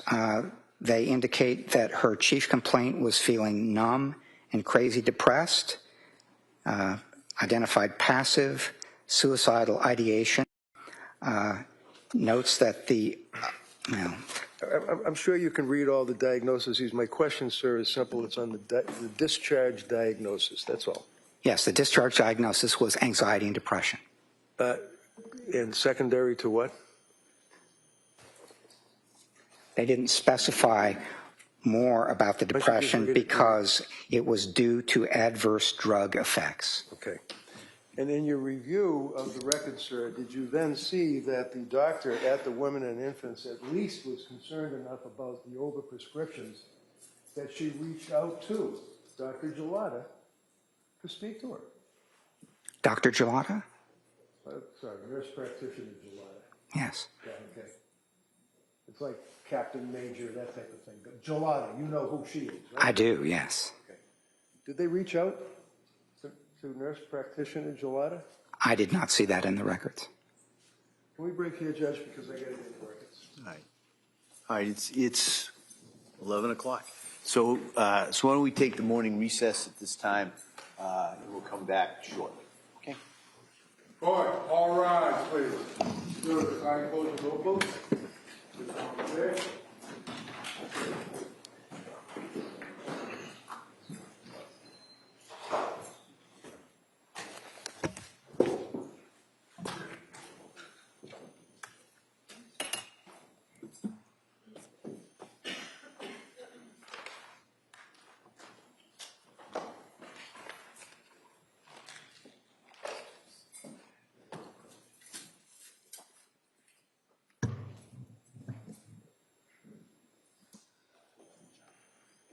Jurors are exit to the courtroom. All right. We'll be in recess at this time. Thank you. Court is in recess. Please exit the courtroom. Your Honor, for the purpose of the record, we return back to the trial of Commonwealth versus Lindsay Clancy. All parties are present, excluding the jury. All right, we ready for the jury, counsel? Okay. Yeah.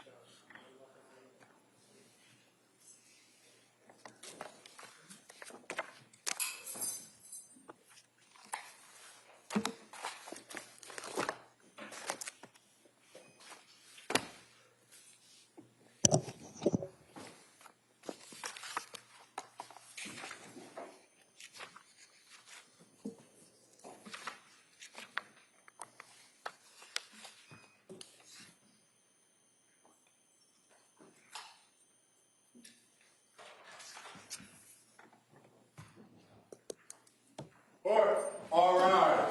Jurors enter.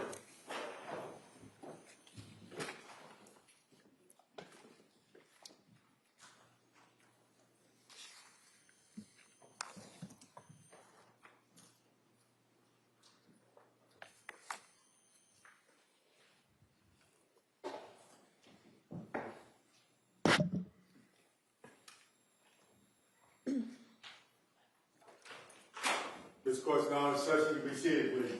Your Honor, for the purpose of the record, we return back to the trial of Commonwealth versus Lindsay Clancy. All parties are present, including the defendant and including the 18 jurors. All right. Attorney Reddington? Thank you. So I now have, sir, Exhibit 220, which would be the records from the Women and Infants Hospital that you read prior to coming in here today, correct? Yes. And when you read the records, would you agree with me, sir, that there was a history of present illness, which means they would ask Lindsay questions about how she felt, what her medications were, things like that, right? Yes, I would. And when you were reviewing this, did you note that she indicated that she was feeling, and I quote, because it's in quotes, crazy, depressed, numb to all emotion, end quote, quote, can't feel love, end quote, quote, my life is becoming a disaster, end quote. You saw those? Are you quoting from the records or from my report? Records, Exhibit 220. Okay, yes, I would agree that those were words that were used when I reviewed the records. And when you were talking with Lindsay, you asked her what she meant by saying she can't feel love? Yes, she said that she felt like a shell. She felt hollow. She felt like a zombie. She felt emotionally flat as a pancake, which is also one of the phrases that was used in those records to describe her mood. Okay. My life is becoming a disaster, quote, can't feel fear, end quote. What did that mean? Did you ask anything like that? Can't feel fear. I didn't ask her specifically about can't feel fear. She indicated that she couldn't feel things emotionally that. Worried that she is, quote, messed up beyond repair, end quote. That was in the records, correct? That was several places, yes, including the records. Quote, takes all the effort in the world just to breathe, end quote. That was in the records, correct? Yes. And in the interviews of friends and family, would you agree in this time frame, which was in December, to the end of December, that she was having difficulty even getting out of bed? Yes. She felt very heavy. She couldn't even walk. She had difficulty with her personal hygiene, correct? Yes. Was worried about how she's going to take care of her kids and feed them and watch them while Patrick was working, right? Yes. And one of her goals, and I quote, was to come off meds and be able to sleep, end quote. Yes. Now, insomnia, you'd agree with me, is very serious. Oh, I would absolutely agree with you, yes. And that can lead to any number of things, right? Yes. It can even lead to psychosis, right? Yes. Okay. I asked you about the treatment plan and recommendations that the district attorney had asked you about as well. And if I may, and if you need to look at it, let me know. It says treatment plan, admit to DHP. Do you know what DHP is? No. Okay. Medication, recommended tapering off Seroquel, starting with 200 milligrams tonight and follow up with outpatient provider. That would be who, Gelada? At the time, it could have been Gelada or Tufts. And then indicating, sir, that diagnosis that we talked about, if I may approach, can you, right here, just read number 1 and 2 for the jury, please? Number 1 is GAD, which stands for Generalized Anxiety Disorder. Number 2 is depression, unspecified, rule out due to adverse drug effects. So when you rule out and have a concern about adverse drug effects, one of the things that I imagine one would do is to reach out to the person that's prescribing the drugs, right? It's possible. There could be other strategies as well. You could change the medication. You could discontinue it. There could be a number of things. And when you read the record, sir, again, page 9 under treatment plan, did you make note of the fact, and I quote, of note, we attempted to reach current outpatient provider Rebecca Gelada, NP, but did not receive a call back. You see that? I may have seen that. I didn't note it in what I wrote here. In any event, patient plans to reach out to previous provider who would be Jennifer Tufts, and she did that, right? Yes. Okay. Now, one of the other things that you had made reference to, sir, is that you relied on is when her husband came home and found Lindsay on the ground in the snow after she had jumped out the window, he spoke with her, is what you told this jury, right? Yes. And can you tell us again what it is that he said to her and what she said to him? He said, "What did you do?" And she said, "I tried to kill myself." And then he said, "Where are the kids?" And she said, "In the basement." Now, what is your source of that information, sir? It was in the records, and I also did a collateral interview with Patrick Clancy. Did you listen to the 911 tape? No, I did not.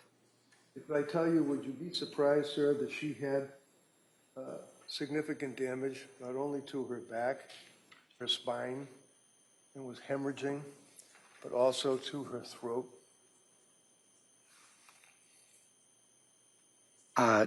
No, I would not be surprised. She injured herself very badly when she jumped out that window. If I suggest to you, sir, that if you listen to the 911 tape as it relates to Patrick Clancy interacting with her, that she can only make grunting noises, would you be surprised at that? I would be surprised, yes. And you never listened to that tape? I did not.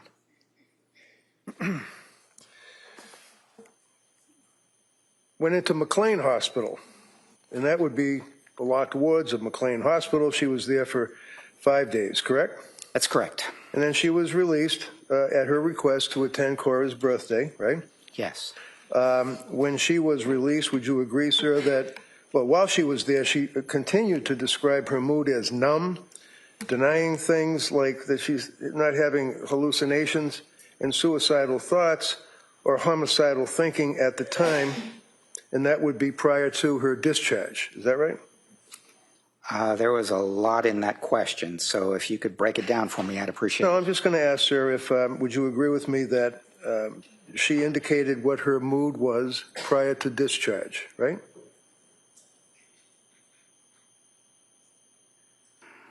Well, as a doctor, you're not going to let somebody walk out the door of a locked ward in a hospital without making sure that, in your opinion, that it's okay for the person to be released to their home, family, things of that nature, right?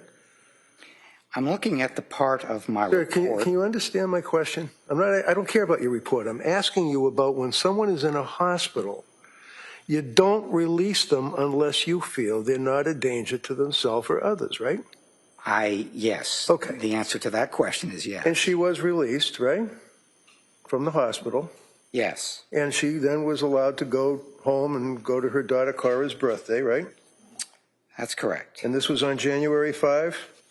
January 5, yes. And she was described in the records as being cooperative and pleasant, right? Cooperative, pleasant, no psychosis, no suicidal or homicidal ideation, mood described as good, in quotes, and not anxious. Good for you. Anything else you want to add? Objection. That's sustained. Next question. So after discharge, would you agree, sir, that she had what she described as a small shred of hope after discharge because she thought that she was off the Seroquel and felt that was what was causing her a lot of her problems, right? Yes, I would agree with that. Okay. But the intrusive, suicidal ideation and thoughts returned. Isn't that right? Within a week, yes. And they were pretty bad, weren't they? Yes, they were. And again, she's describing, according to your testimony yesterday, symptomology that you said of combined 2 and 3. That would be on the little diagram you put up on the board, right, for the jurors to look at, the blue thing that you had with the 1, 2, 3, 4, 5, 6, 7. The PowerPoint slide, yes. Right. So you combined 2 and 3 on the slide, but you talked about this before, is what you indicate, and this is after she started taking the medication. Anxiety didn't get better. She had difficulty, great difficulty with insomnia, and that she was numb, right? Yet again. Yes, right? correct. And a zombie, yet again, right? Yes. And she didn't see any improvement. Is that right, sir?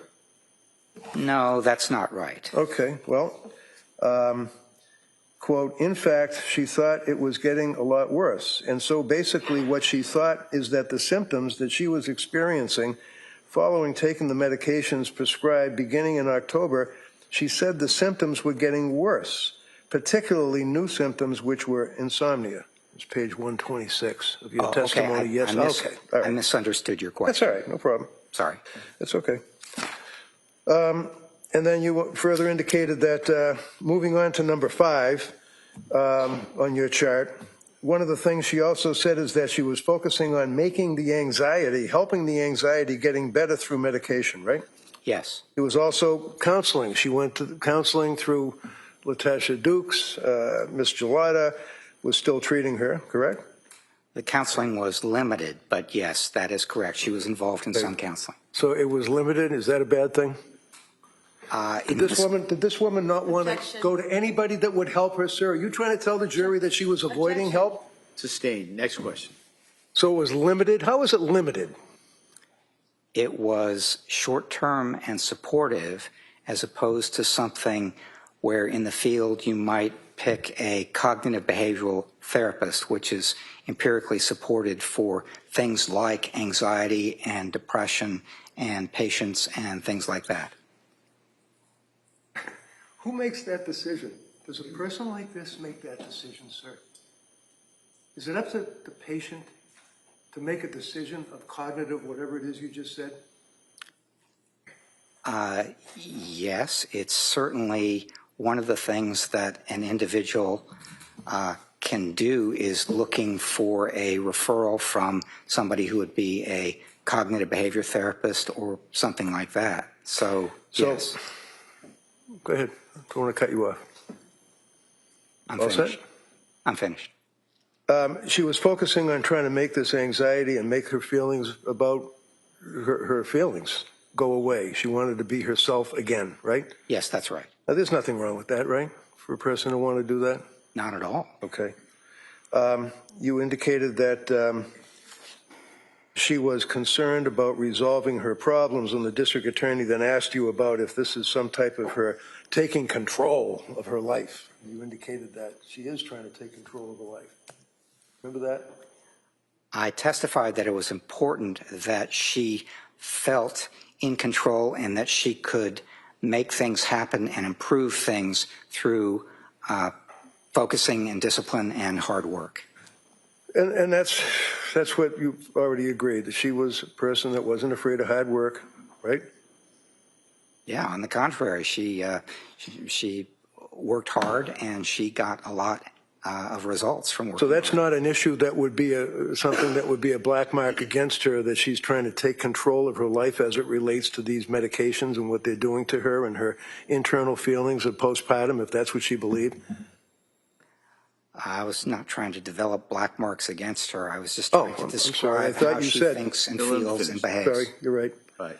Next question. I thought you said yesterday that, you put 2 marks over this category, 3 marks over this category. This is possible. That's possible. You were considering these things, right?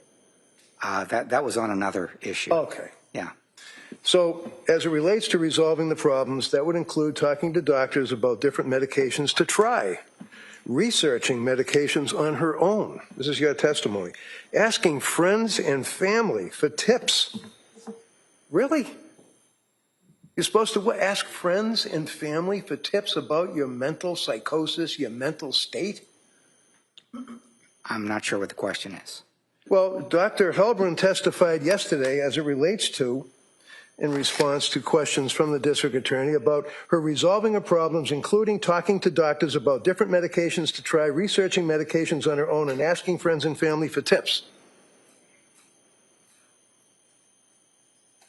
Objection, is there a question? Yeah, the question is that good medical advice, sir, to tell a sick person who comes to a doctor for help to go ask their friends and family for tips?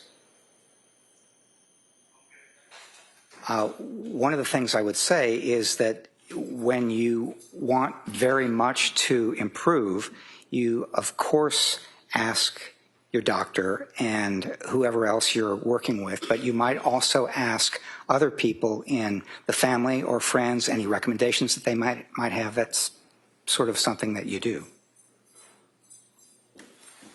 And when you say sort of something you do, what are you referring to? The women that come to a doctor in the postpartum depression, postpartum psychosis, and ask for help, that they should go talk to their neighbors? I think that one of the things that's kind of a natural human inclination is to talk to people who are close to you, friends and family and so on, and say, this is a problem I'm having. Do you have any advice, or can you help in any way? And then over the course of the time that she was going through this experience into late January, She had a lot of providers offer a lot of diagnoses, and there were a lot of complicated considerations, so much so that the diagnosis that was given to her, being at that time adjustment disorder with anxiety and depressions, generalized anxiety disorder, major depressive disorder, bipolar disorder 2, postpartum depression, postpartum psychosis, postpartum stress disorder. Those are your words, sir. Yes. And that was all in January, wasn't it? Right? Stop saying no. Are you asking me whether she had all the symptoms of all those disorders in January? Your word, sir. Your word, sir, for late January. Objection. If we could have the question and the response. Yeah, good. Next question, go ahead. Did I just read right what you said in your testimony yesterday? I'm not understanding your question, Mr. Reddington. She also had psychotropic medication with adverse reaction. Your words to this jury yesterday. Yes. What is psychotropic medication with adverse reaction? What does that mean? It's pronounced psychotropic. And Sorry? Oh, okay. It's psychotropic medication is medication that is prescribed to help treat symptoms of mental or emotional disorder. And it helps to improve, hopefully, the symptoms that you experience. And there was another part to your question, I think. Yeah, it's called adverse. Yes. These medications are available because for what they're prescribed for, they help most people. They have to go through clinical trials and all sorts of things. But for a few people, there are side effects and what we call adverse reactions, and they don't help. In fact, they might make things worse.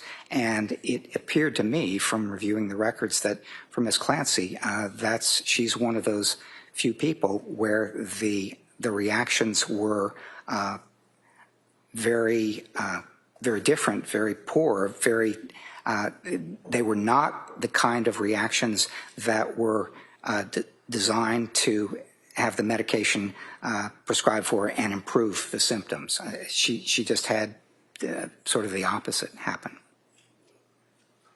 Look at her. You look at her, sir. Did she have adverse reactions in your mind after you evaluated her, looked at the medical records, and looked at all of the scripts that she had? Do you believe that she had adverse reactions? Sustained as to the form. Do you believe that she had adverse reactions? To the medication that she had been prescribed since September? Did she have adverse reactions, sir, up to the time of late January when you had no problem answering questions for the DA yesterday? Did she have adverse reactions into late January? I believe she was having adverse reactions from the time she began taking the medication in October up to and including January. Do you think that the treatment that she got from Tufts and Gelada was good? Objection. No, overruled. I don't know. That's not something that I evaluated as part of my evaluation of Ms. Clancy. You testified yesterday that she was returning to exercising in December. And then the district attorney followed up and indicated, well, she went to the Kingsbury Club in December. Remember that question? I don't, actually. No? Do you know what the Kingsbury Club is? It sounds pretty fancy. I don't, actually. Do you know that it's just an exercise place with a pool? You can bring your kids in a little restaurant? Once again, I don't know what the Kingsbury Club is. Well, there's no problem with a woman trying to exercise to try to avoid drugs and try to get herself out of any depressed state that she might be in after having a baby, right? No problem with that. On the contrary, it's a good idea if she can do it, and it's something that she used exercise all her life to help manage her mood and do better. One of the questions the DA asked you yesterday is about the manic state or hypomanic state, and exercise or things of that nature. And you answered that she did some exercise. Well, she did more than some exercise right after having Callan, didn't she? She did. What did she do? She got up at 4 a.m. She ran 3 miles. She did half an hour on the Peloton, did an exercise class. So she was doing a fair amount of exercise. How about a road race shortly after she had the baby? Yes, it's my understanding that she did that too, yes. During that period of time while she's exercising and running and road races and all the rest, sir. Would you agree, sir, that that coincided with the same time that they were involved with the cleaning out of the garage and removing property and selling things? Would you agree with that? Yes. Would you agree that at the same time she was doing the beach blanket bingo or whatever it is on television, where she's selling people things like videos and lost money doing it? Would I agree what?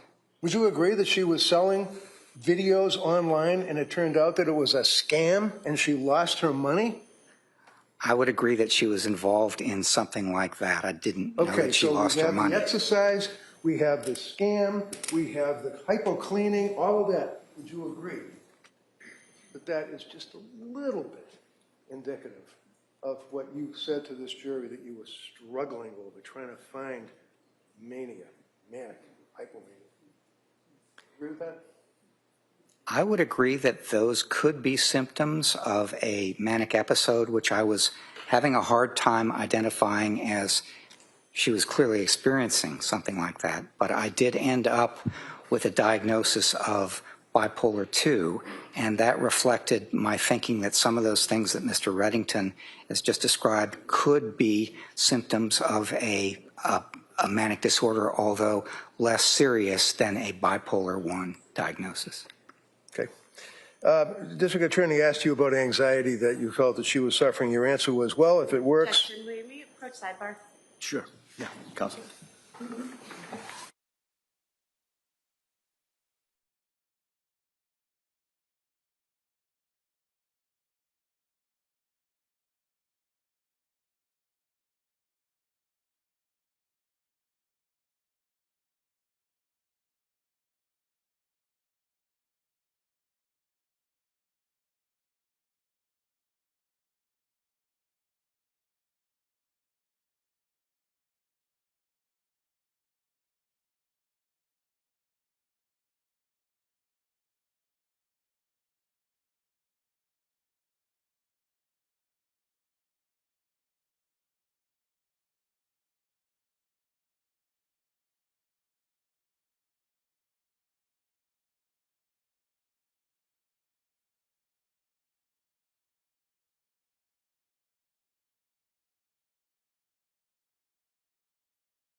So, District Attorney asked you a question yesterday, sir, and it was in reference to doing things, and I quote, like exercise to complement medication and therapy. And your answer, and I quote, well, if it works, if it doesn't work for some people.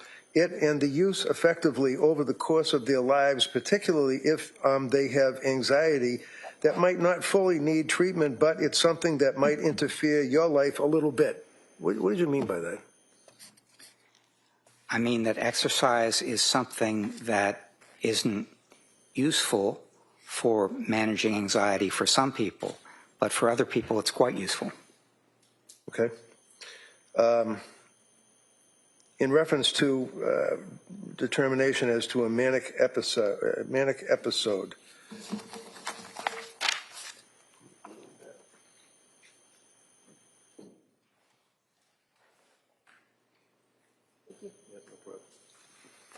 Your response, sir, was that there were times when she felt, as she described it, after the birth of different children, she felt good, she felt on top of the world, she felt really close to them, her husband and her kids and so on, but it's also something that it didn't look like a manic episode, so much that it looked like she was feeling good and getting back into exercise and stuff.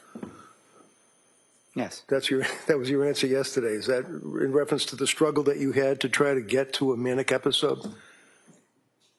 That's what you said yesterday, right? Yes. Okay. And the answer is yes?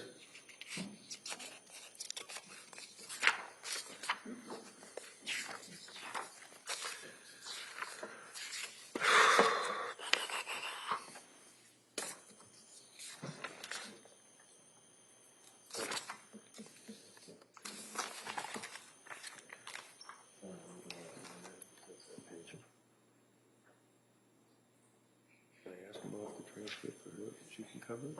I'd like to read it first. Okay.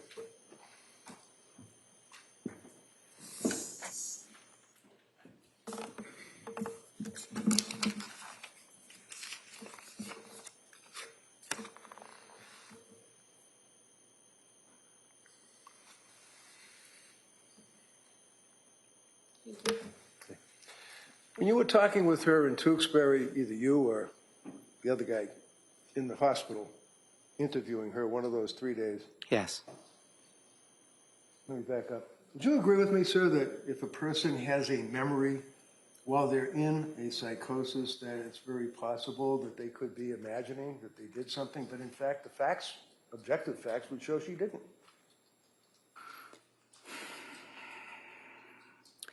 It's possible that being in an actively psychotic condition could affect the way information is processed, and therefore could affect the accuracy of their memory. So, for example, she told you that after she slashed her wrists and after she tried to slit her throat, that she used the knife to cut the screen before she threw herself out the window, right? Yes. Was the screen cut? I understand that it was not. Did that give you pause?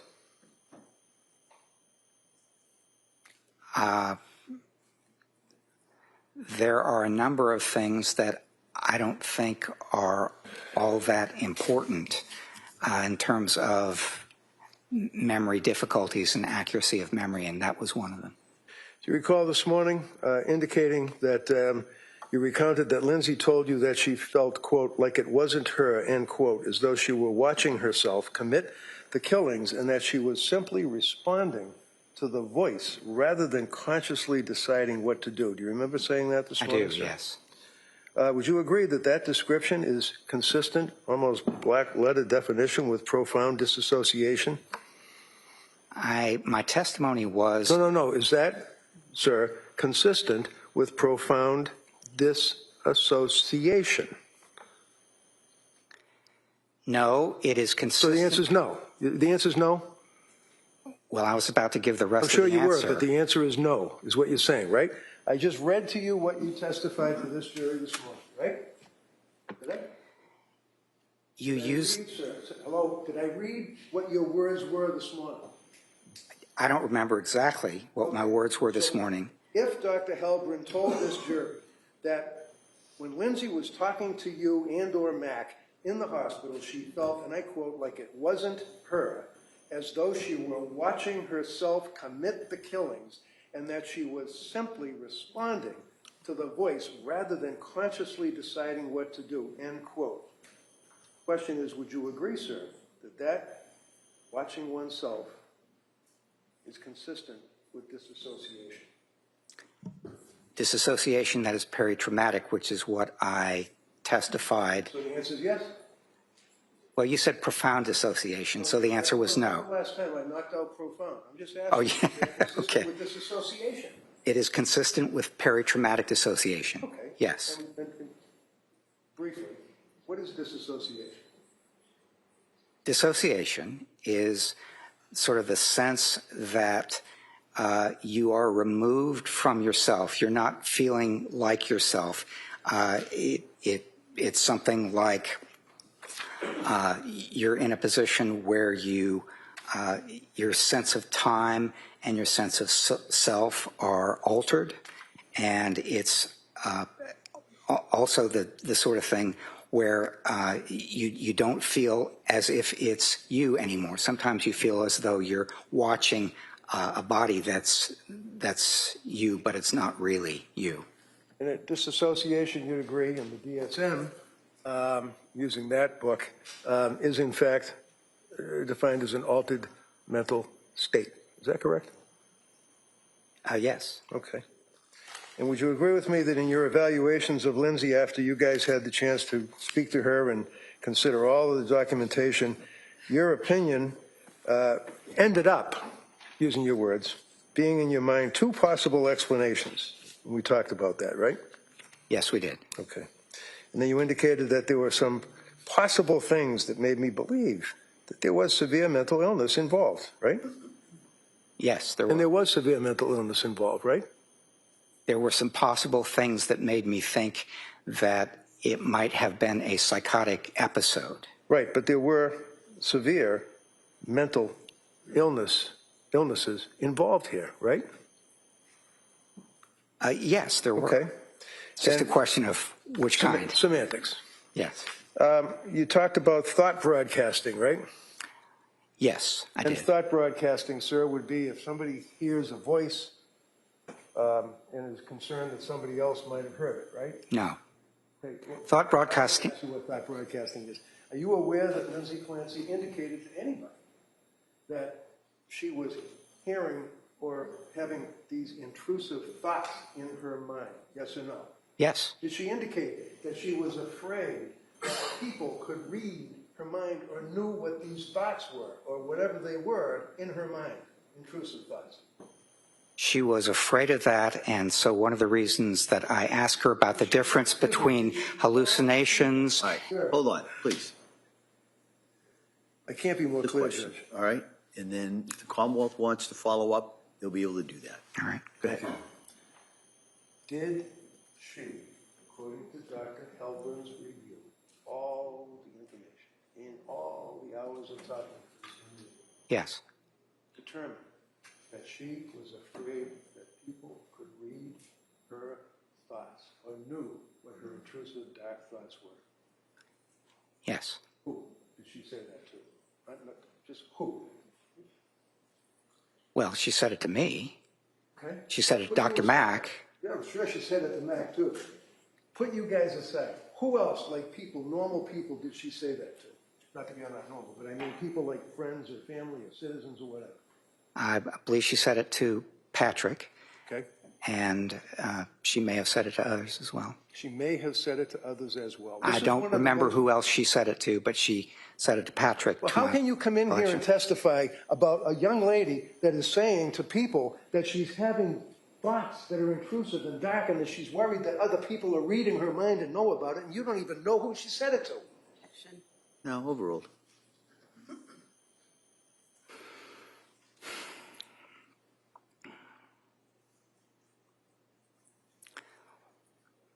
One of the things that she said is that her thoughts were kind of intrusive and loud and, I mean, that sort of thing. And one of the things that she said was that she thought that because of that, other people might be hearing them or might know what they were. Like even worried about dropping little Cora off at the school, and she was afraid that the teachers could hear her voices or thoughts? Read that. I did read that, and that's one of the reasons I asked her for the difference. Right, but when I asked you if there were any, so that refreshed your memory, that there was another person that she was concerned about? Yes, I believe that's right, yes. Okay. How about her friends? Do you recall her telling her friends that she was worried about the teachers being able to read her thoughts? I do not. You indicated yesterday that one of the concerns or one of the issues or possibilities was at the time of the killings was acute psychosis, right? I thought one of the possible explanations. I don't want to let you run off, sir. No, Counsel, next question. Do you agree, sir, that you testified yesterday that at the time of the killings, one of the possible concerns that you had was whether or not there was an acute psychosis? One of the possible explanations for her motivation and her state. So the answer is yes, right? Objection. No, overruled. That's what you said yesterday, right? Not exactly the way you phrased it, and that's what Okay. I'm responding to.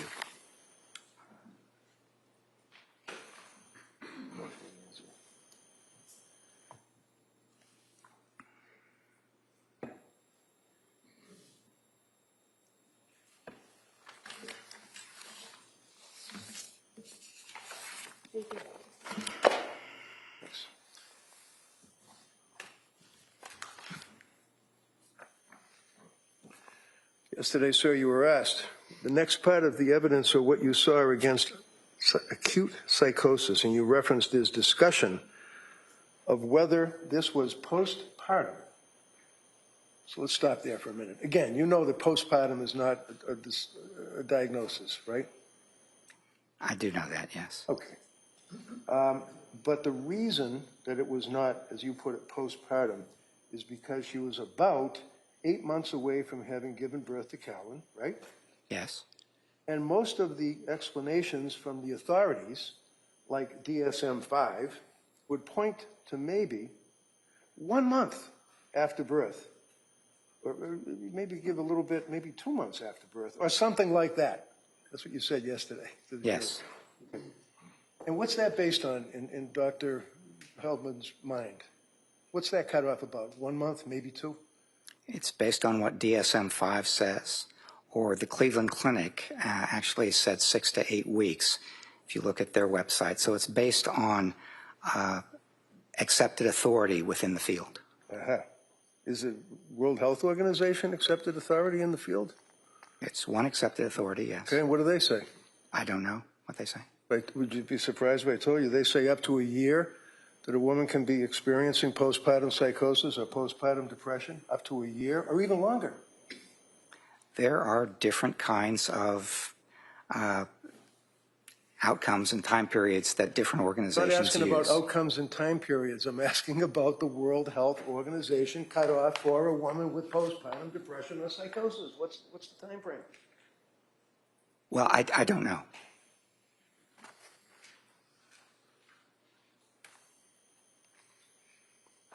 And then you indicated, now, it could be something else, and there was certainly some stuff that I saw that were symptoms of depression and other sorts of things that she experienced in January, but it was, given the time, it was less likely, I thought, to be postpartum. What did you mean by that? I meant that she was 8 months after giving birth to Callan, and if you look at two sources of authority, which I relied on, the DSM-5 and the Cleveland Clinic, then neither one of those would suggest that postpartum was the more likely explanation as opposed to something else. So, if we put aside the DSM, when was the DSM? Strike that. Would you agree that the DSM virtually only mentions the whole concept of postpartum psychosis, postpartum depression in 2 paragraphs? I would agree that they don't consider it to be a mental diagnosis in the same sense that other diagnostic areas are described in that manual. Okay. Think that should change? Objection. No, overruled. Do I think it should change? Yeah, you. The way I look at this is that the DSM-5 and the Cleveland Clinic and the World Health Organization reflect different outcomes, and I think that one of the things that they do on the conservative end is they reflect something that is basically a month, a month or 2 months, and something else on the very extended end is a good bit longer. I think it depends on a number of things in terms of how it changes, and I'm not in a position to offer informed opinion on that, really. Obviously. Objection. That'll be stricken. Doctor, if Ms. Clancy had a genuine command hallucination, which in fact did cause her to feel compelled to carry out the killing of her children Yes. and herself, would you agree that she lacks substantial capacity to conform her conduct to the requirements of the law? If in fact that was a genuine command hallucination that she believed? That would depend on a number of things. It would depend, for example. Let's not go through a number of things. So your answer is no? And my answer would be it depends. Okay, so it depends. Next question. Would you agree, sir, that in December of 2022, and she told you that at that time frame she had these thoughts that were in her head that would, quote, pop into her head, intrusive thoughts that included that her brain was damaged and that she had to kill herself? And she told you that, right? She did. Do you believe that she was telling you the truth, sir? Yes.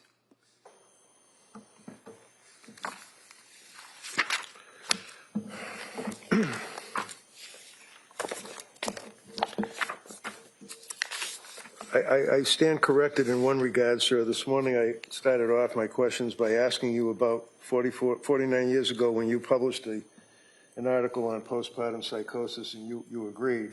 You were in college or something. But in fact, it was not postpartum psychosis. It was about schizophrenia, wasn't it?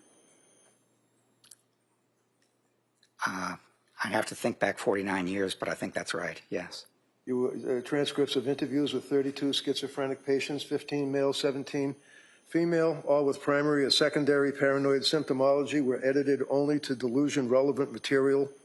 Does that refresh your memory, sir? It does. Okay, so it wasn't postpartum psychosis. You've never written about postpartum psychosis, right? That's right. Okay. So, finally, sir, would you agree, and if you don't, just say, no, I don't agree. Postpartum depression. Are there tests that can be administered to? I'm not talking about a guy who's upset about his job. I'm talking about a woman who's just had a baby, who's going through the postpartum period, exhibiting signs of depression and or psychosis, okay? Yes. All right. Would you agree with me? A person can complain that they're less able to laugh or see the funny side of their life. Is that a symptom, sir, if you know? Are you asking me if that's a symptom of postpartum depression specifically or depression more generally? Oh, no, I'm asking you about postpartum depression, sir. That's what I'm talking about right now. All right. Okay? Do you agree that a patient would complain that they're less able to laugh and see the funny side of life? That's a symptom of depression. All right, you're going to tell me it's a symptom of depression be... constantly. My question is, do you agree that it's a symptom of postpartum depression? Yes. Okay. Not looking forward to things. And let me just say... No, I don't want to let you do anything. Can you just tell me if letting someone, stopping looking forward to things is a complaint that is common to postpartum depression? Yes. Anxious and worried for no good reason? Yes. And Lindsay complained of anxiety and being worried for no good reason constantly, right? Yes. She blamed herself for a lot of things in her life. Isn't that right? She did, yes. And she was not looking forward to the future. She was not happy with her life in the sense of the way she felt and wanted to go back to the way she was, right? That's right. How about complain? When I say complain, I don't mean complaining. It's just that that's the language you guys use. Complained about overwhelmed. Her day is overwhelming. Yes. So unhappy that she would cry constantly. Yes. Sad and miserable. Yes. Thoughts of harming herself, which is, according to the Mass Department of Mental Health, a flag in and of itself. She had thoughts of harming herself, right? She did. Okay, so those are all of the postpartum depression symptoms that a person can have, according to Mass General Hospital's 3-year review of postpartum depression and psychosis. So she hit all of these symptoms, right? Those are symptoms of postpartum depression. They're also symptoms of depression more I don't broadly. care what I'm asking you, sir. Are they symptoms of postpartum depression? Yes. All right. And there's a tool that psychologists can use with a woman who's coming to a doctor for help because of the symptoms of postpartum depression. Is that correct? Yes. And what is that tool? I don't know what the tool is, but I'm sure there is a measure of it, yes, of postpartum depression. Okay. Have you ever used that measure? I have not. Have you ever read about it? Possibly. Do you even know what it is? I don't know what it is. How about postpartum psychosis, sir? Same study. Hearing voices or a voice commanding a person to act. That's in the DSM, right? Yes. Okay. Command hallucinations, yes. Delusional beliefs or distorted reality is a symptom that a person can complain of, right? Delusional beliefs, And yes, or fixed false beliefs, yes. Yeah, it's just next statement. Confused, disorganized thinking. She had that, right? It's in your report, I think, that she was baking or making a pie or something and forgot where she was. Yes, she was having trouble with memory, attention, and concentration. All right. Anxious and worried for no good, strike that, apologize. Severe sleep deprivation, she had that, right? Yes. Rapid mood swings, she had that, right? Not sure she had that. Well, how about the time that Patrick told you that she would repeatedly find herself in the living room on the sofa and bury her head in the pillow and rock back and forth, crying hysterically? When you said mood swings, that implies that at one moment you're feeling down and sad and depressed, and in another moment you're feeling quite differently. So Right, and I then don't she see took that the kids. mood swings she had. Oh, all right, go ahead. Go ahead, Doug. Yeah, I don't see that she was experiencing mood swings so much as she was experiencing symptoms of sadness and feeling down and lack of motivation, which are symptoms of depression. What is akathisia? A-K-A-S-T-H-E-S-I-A, I believe. Yeah, I'd have to look that one up. Oh, okay. Feeling overwhelmed. She felt overwhelmed? She did, yes. Not herself, family seeing the change? Obviously, right? Repeat the question, please. Yeah, not herself, semicolon, family seeing the change. Yes, correct. Lord knows, I mean, the mother-in-law, the father-in-law, her mother, her father, her husband, neighbors, people could see the change in her, right? Yes, they could. Okay. Continuing on with postpartum psychosis. Not herself, thoughts of harming her children. That's a big red flag, isn't it? Yes. Okay. Thoughts of suicide. She complained of that, right? Correct. Poor insight. She had poor insight at the end of January, didn't she? I would not say she had poor insight. No, I think she understood pretty much where she was and the difficulty she was having, and was aware of a number of things about that. That's all I have, Your Honor. Thank you. Attorney Sprague. Thank you, Your Honor. Doctor, those symptoms that Attorney Reddington just read you about postpartum depression, are those also symptoms for general depression? There are symptoms for general depression. They are, to some extent, symptoms of major depression, which is a more extreme example, a more extreme version of general depression. And there are also symptoms of bipolar disorder and bipolar 2. And I thought at the end of this evaluation that her correct diagnosis was bipolar 2. And why was that?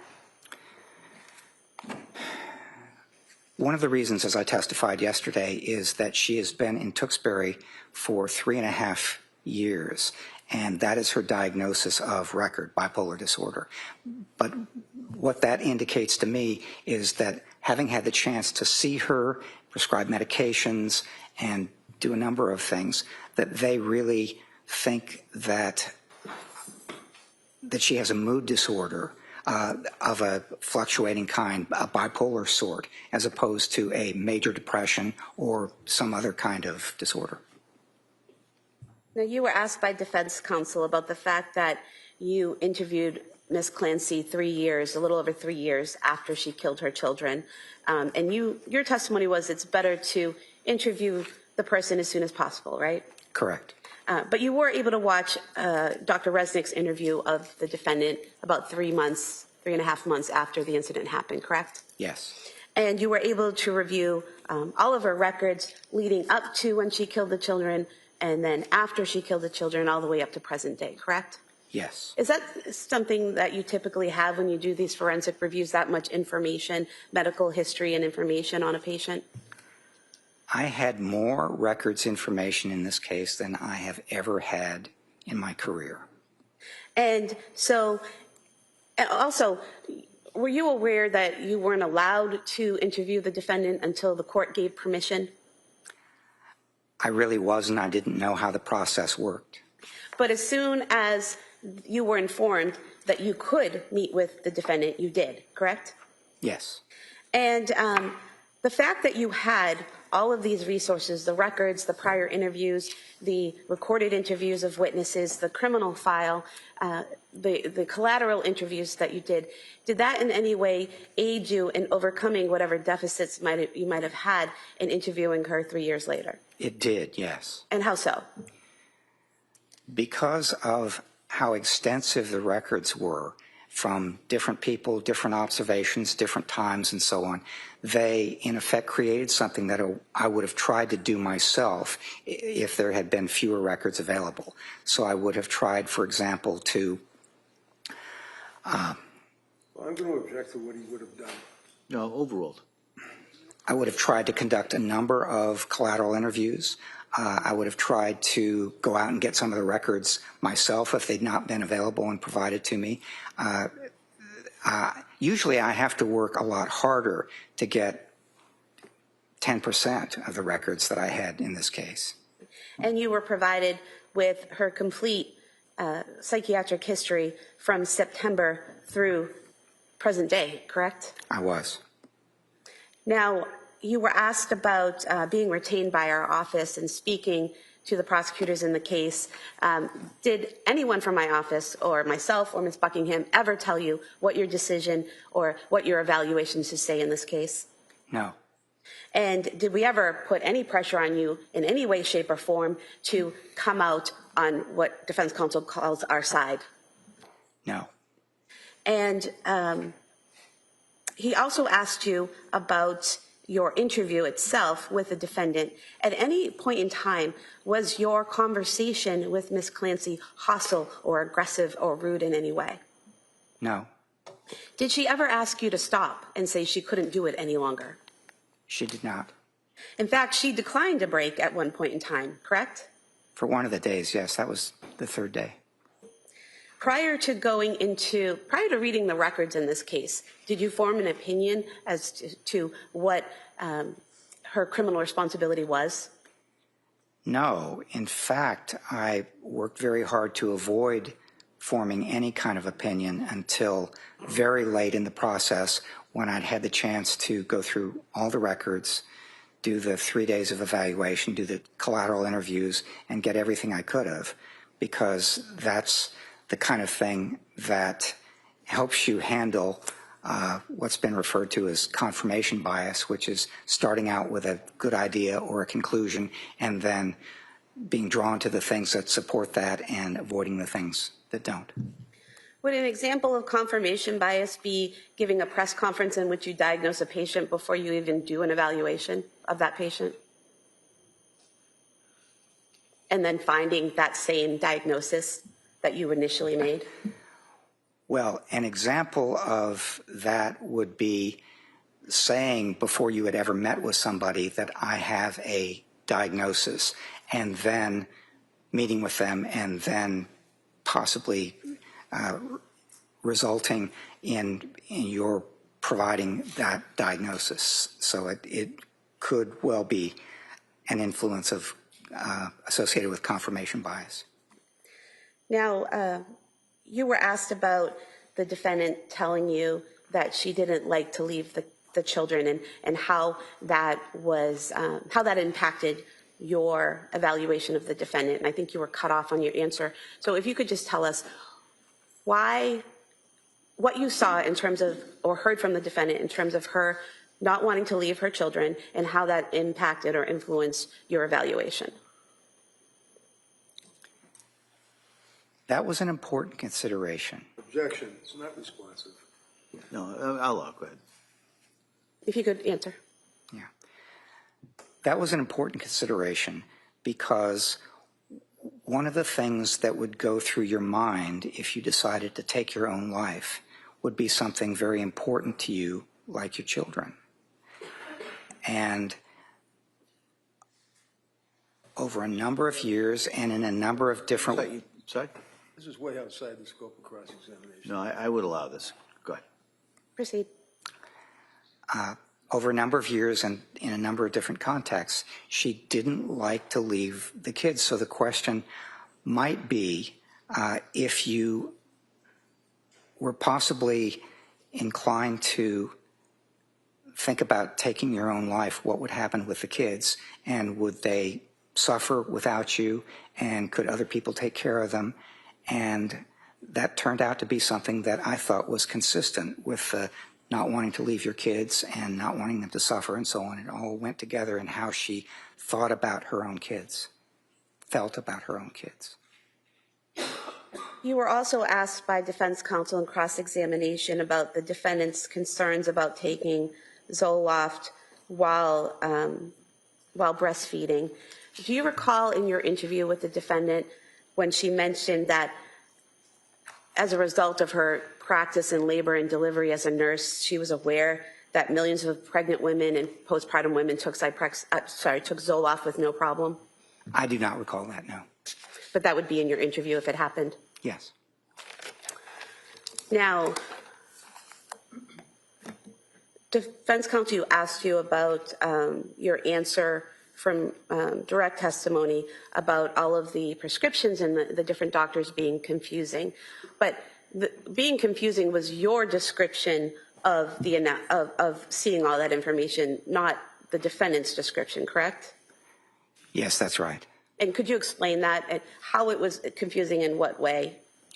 She had a number of diagnoses that people assigned to her, a number of symptoms, and one of the things that she experienced is that people were saying that she had something pretty minor, adjustment disorder with anxiety or adjustment disorder with mild depression or things like that, all the way up to things that were really major and really severe, postpartum psychosis, that sort of thing. And there were a number of things in between. So she was not sure what they were saying, and she was not sure whether they were prescribing the right medication for her, and even if it was something that she experienced, whether she was reacting badly to that medication.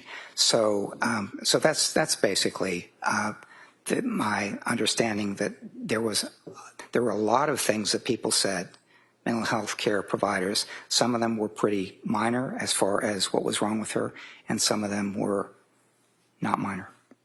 And in terms of the defendant being unsure about the effects the medication was having on her, she expressed a specific concern about Seroquel, correct? Yes.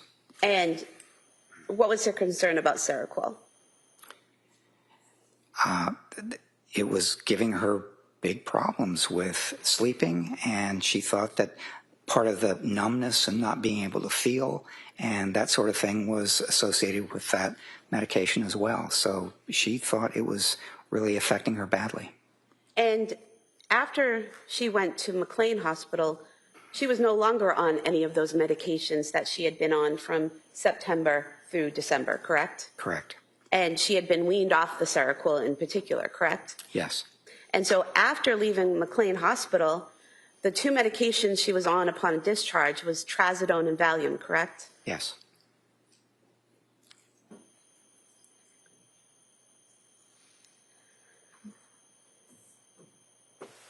Now, you were asked about thought broadcasting and the defendant thinking that people could hear her thoughts. And you said there was some difference there between thought broadcasting and what the defendant explained to you was happening. Could you tell us what she said to you in your interview and how that impacted your evaluation? Yes, she said that they were thoughts. They were unwelcome and intrusive thoughts, but they were thoughts just like many people would have. And if they were particularly insistent or they were particularly vivid thoughts, then you might think that, oh, people can pick this up from what I'm experiencing. But that is not a psychotic symptom, having vivid thoughts. On the other hand, if you hear a voice like somebody might hear my voice, it's an external sort of a thing, then that is very likely a psychotic symptom. And so I tried to ask her to describe the difference between the two and specify whether it was an external voice, which would have been an hallucination, or an internal thought, which would have been an unwelcome, intrusive thought. And she said, except for on January 24th, what she was experiencing were thoughts rather than hallucinations. So internal thoughts versus external auditory hallucinations. Is that right? Yes. Now, defense counsel asked you if before all of these medications and before all the treatment, if Lindsay Clancy was a happy woman. But didn't she go to Dr. Tufts in the first place because she was struggling? She was anxious about returning to work. She had been having a very good time with her family that summer, but as the fall approached and Patrick's paternity leave expired and she was thinking about returning to work and scheduled to return to work, that made her anxious. And so it's not as if Dr. Tufts went to her home randomly and handed her a prescription. She actually went to Dr. Tufts with some mental health concerns, and Dr. Tufts treated her, correct? Yes.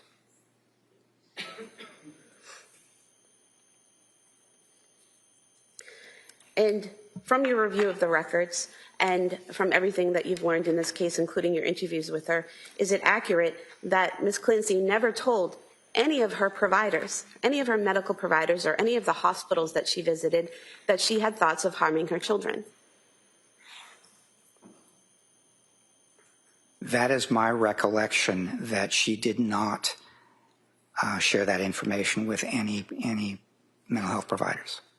And in your review of the records for Dr. Tufts, nurse practitioner Delata, mental health workers Letitia Dukes, and also at McLean Hospital, isn't it true, isn't it accurate, that in all of those records, it indicates that the defendant denied suicidal ideation, denied homicidal ideation, denied auditory hallucinations, denied visual hallucinations, except for saying that she felt suicidal in December? Yes, that is accurate. And isn't it accurate that throughout those records, they all document, all those providers document that there are no signs or symptoms of psychosis that are either observable or that she reported? Yes, that is accurate. Now, you were asked about her visit to women and infants in Rhode Island, and defense counsel asked you if they refused to help her and told her to leave. But they did offer to help her, didn't they? They offered her 3 different programs. Isn't that correct? Yes, they referred her elsewhere to programs that they thought were more appropriate for what was wrong with her. And reading from page 9 of Exhibit 220 in the records, it states, currently she is complaining of insomnia and mental numbness, which she attributes to taking Seroquel. She desires to down titrate the Seroquel and work on getting better sleep.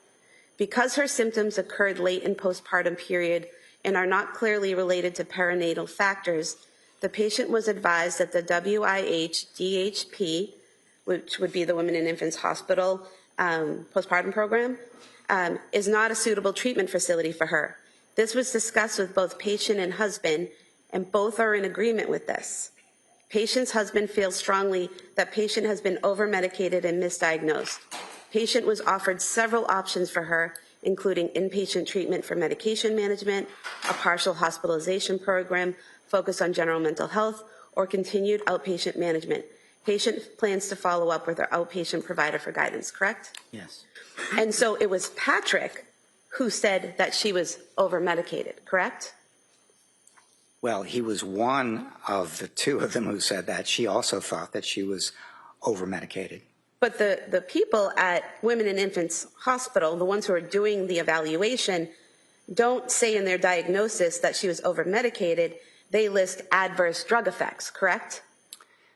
They listed rule out adverse drug effects. And what does it mean when they write in a diagnosis, rule out adverse drug effects? It means it's possible, but it has yet to be confirmed. And there's nowhere in the diagnosis any doctor or mental health professional saying that she was, in fact, over-medicated, correct? In the diagnosis portion here? Oh, of women and infants? Yes, I'm sorry, women and infants. Yes, I did not see anything like that. And is there a difference between being over-medicated and having adverse drug effects? Well, I think you're asking a medical question right now, and I'm a psychologist, not a medical professional, so I don't think I'm going to answer that. Okay. Now, in the diagnosis, you stated earlier that there was general anxiety disorder, correct? Among the diagnoses, yes. And depression unspecified, rule out due to adverse drug effects, correct? Yes. So that means depression, but you have to look further into it to rule out or rule in whether or not the medication is having an effect. Yes. So that's not sure. That's not saying she's depressed because of the medication, correct? They was just saying it's possible. Need to look into it. And in this, what I just read to you, the defendant was telling them that she thought it was the Seroquel and she wanted to titrate down, meaning slowly go off of the medication, correct? Yes. And then she went to Dr. Tufts after this and to nurse practitioner Gelada, and nurse practitioner Gelada actually gave her a prescription to titrate down, correct? Yes. Exactly what the defendant was looking for, correct? Yes, that's correct.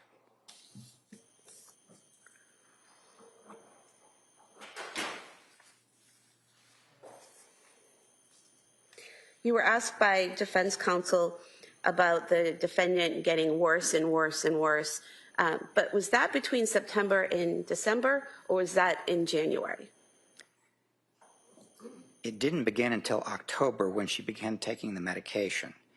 And she seemed to get worse and worse into November and December.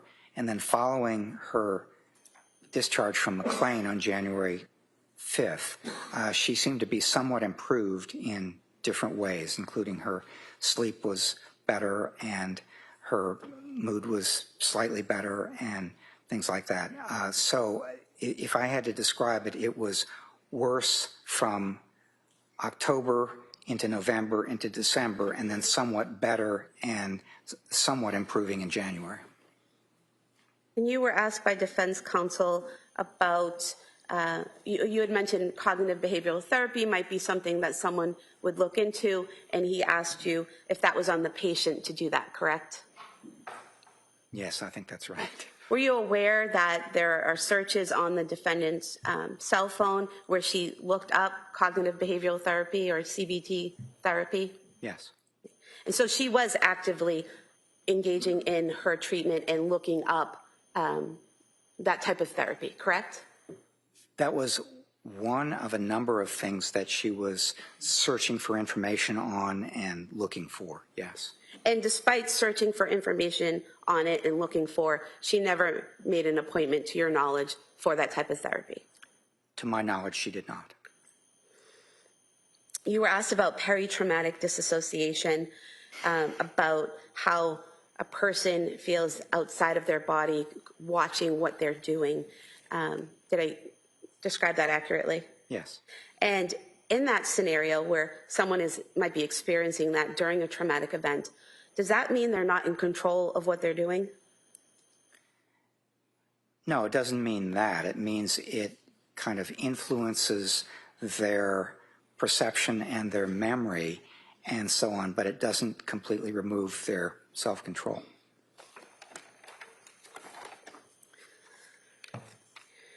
You were asked about psychosis and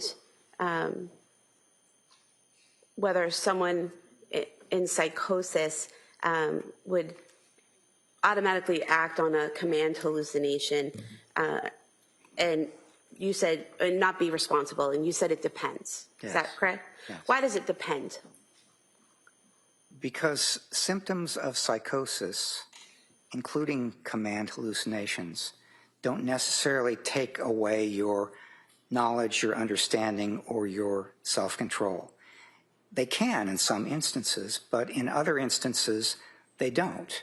And one of the things that people do to try to retain more control is things like distracting themselves, praying, doing other things that that basically make a difference in terms of supporting and boosting their self-control.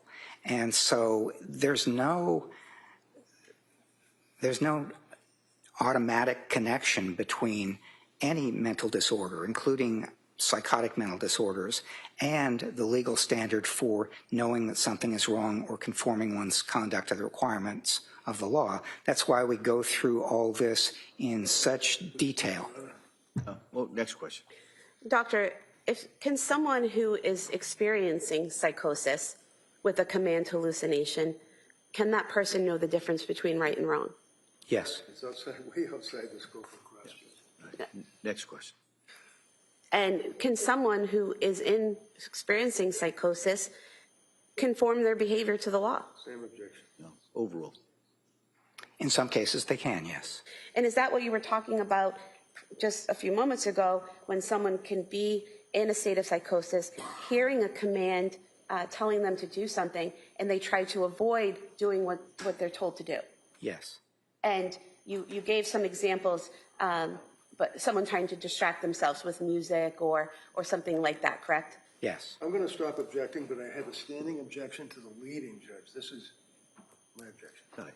It's redirect. I'll allow the Commonwealth to use a leading question to direct the witness to a certain area of inquiry, and then just non-leading questions at that point. I have nothing further. Thank you. All right.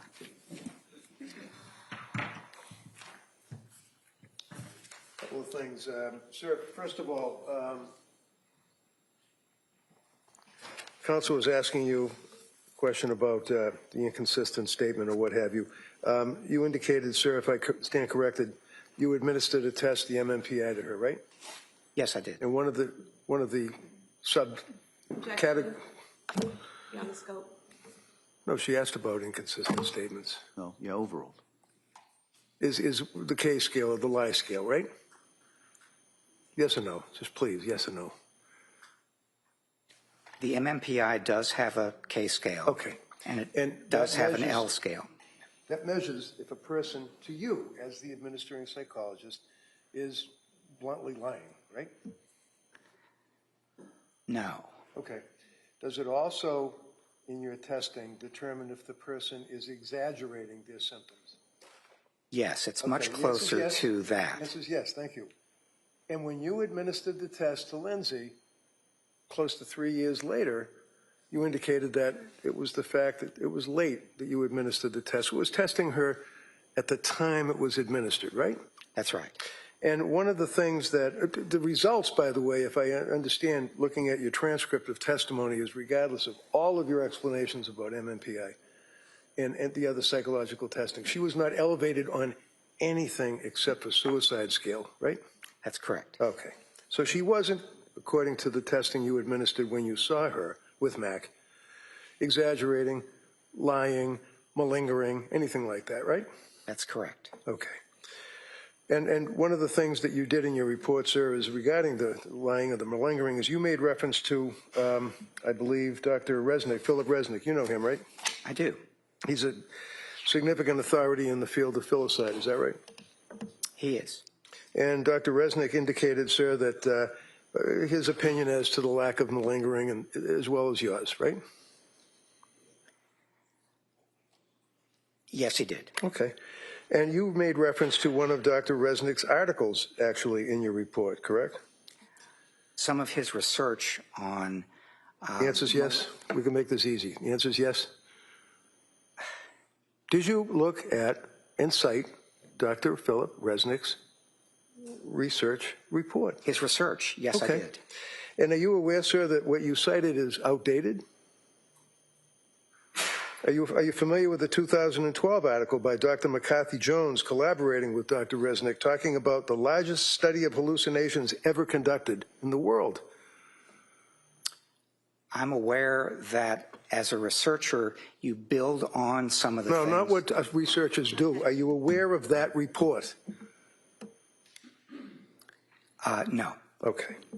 Are you aware, sir, that that study was after the report that you cited in your report, and it involved 191 individuals who were asked almost 400 questions about auditory hallucinations? You aware of that? No. And are you aware, sir, that in fact it was determined that auditory hallucinations can come from within and it can come from without in that report? You're not aware of that, right?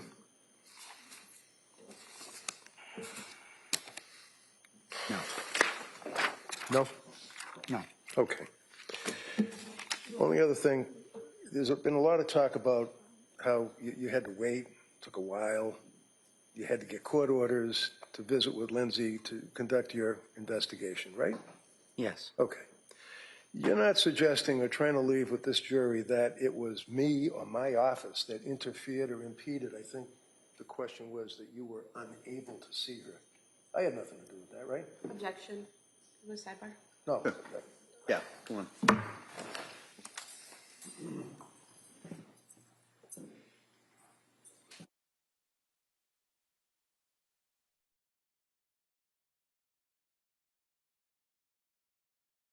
To the trial of Commonwealth versus Lindsay Clancy. All parties are present, excluding the jury. All right. Counsel, you all set for the jury? Yes. Yes, counsel? All right.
There is still a trial scheduled in Brockton on Monday.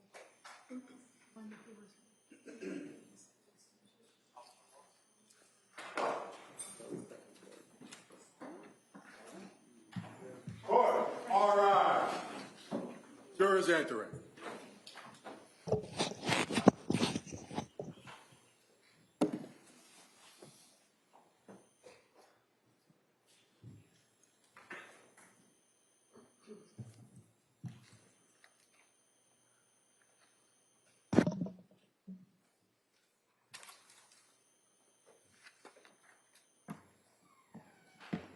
This court's now in session. Please be seated.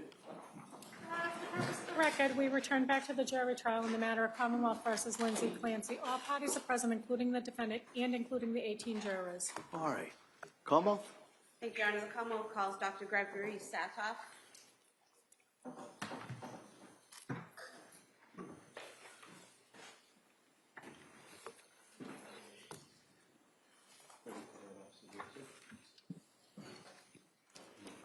Good afternoon, sir. We'll start right here. Raise your right hand to the clerk, please. Good afternoon. Do you solemnly swear that the testimony and the evidence you shall give to the court and the jury, the matter now pending between the Commonwealth and the defendant of the bar, shall be the truth, the whole truth, and nothing but the truth, so help you God? I do. Thank you. You may have a seat. Watch your step, please. All right. Good afternoon, Doctor. Hi. Attorney Sprague? Thank you, Your Honor. Good afternoon. Can you please state and spell your name for the record? Yes, first name is Gregory. Gregory, last name Saathoff, Saathoff. And can you describe for us your educational background? Yes, I received my undergraduate degree at the University of Notre Dame, and then my medical degree, my MD, at the University of Missouri, and then my residency in psychiatry at the University of Virginia. And can you describe for us your occupation? Yes, I'm a professor of emergency medicine and public health sciences at the University of Virginia. I also see patients in the Virginia Department of Corrections, where I also teach students. And I also serve as the senior psychiatrist for the FBI's Behavioral Analysis Unit in Quantico. And how long have you been the senior psychiatrist for the FBI's Behavioral Analysis Unit, or BAU? Since 1996. And are there other psychiatrists who contract with the FBI for that department? Well, certainly for the FBI writ large, there are psychiatrists who work with them. But as for the Behavioral Analysis Unit at Quantico, we sometimes have Walter Reed fellows who are psychiatrists. But other than that, I am the psychiatrist for the Behavioral Analysis Unit. And what does that entail? It entails working with the Behavioral Analysis Units on crimes and concerns, whether it is with children. I'm occasionally asked to consult with the Behavioral Analysis Unit relating to children, crimes against children, also crimes against adults, and also national security issues, and in particular issues relating to threat assessment. And are you, or do you consider yourself a forensic psychologist? Psychiatrist, yes. Sorry, I apologize. And what is the role of a forensic psychiatrist? Well, a forensic psychiatrist examines issues with mental illness, and it's really the interface of mental illness and the law. Sometimes that can involve criminality. Most often, forensic psychiatrists are engaged in assessing mental status at the time of an offense or competency. But also forensic psychiatrists can consult to institutions or also treat patients within facilities such as jails and prisons. So that work that you do as a forensic psychiatrist, is that in addition to working with the Behavioral Analysis Unit at the FBI and working at UVA and teaching, and your work in the Bureau of Prisons? Yes. And in terms of your work as a forensic psychiatrist, have you done evaluations and testified on behalf of both prosecution and defense as a forensic psychiatrist? Yes. Approximately how many times have you testified in court as a forensic psychiatrist?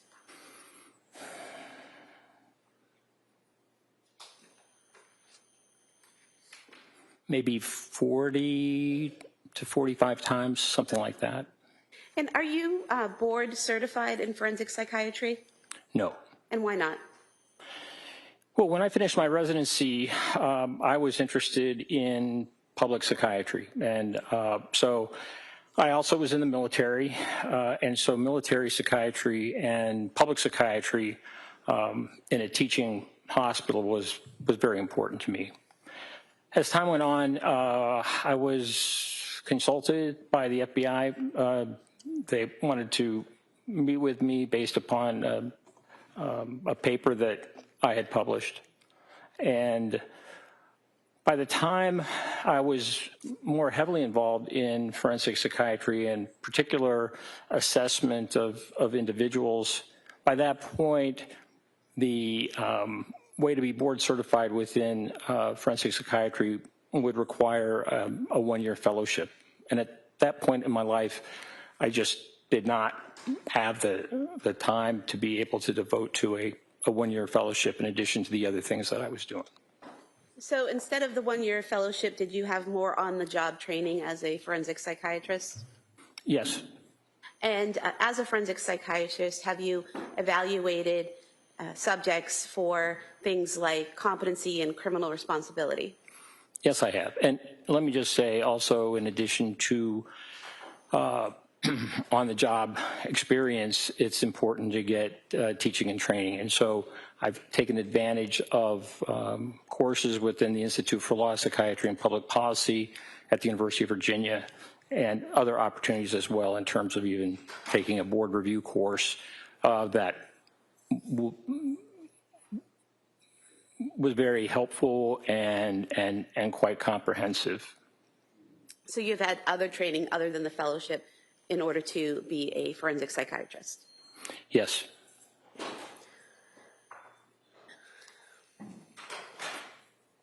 And can you talk a little bit about the work that you've done with inmates? I'm sorry, can you repeat that? Can you talk a little bit about the work that you've done for the Bureau of Prisons with inmates? Yes. Well, specifically, most of my work has been with the Virginia Department of Corrections rather than the Bureau of Prisons.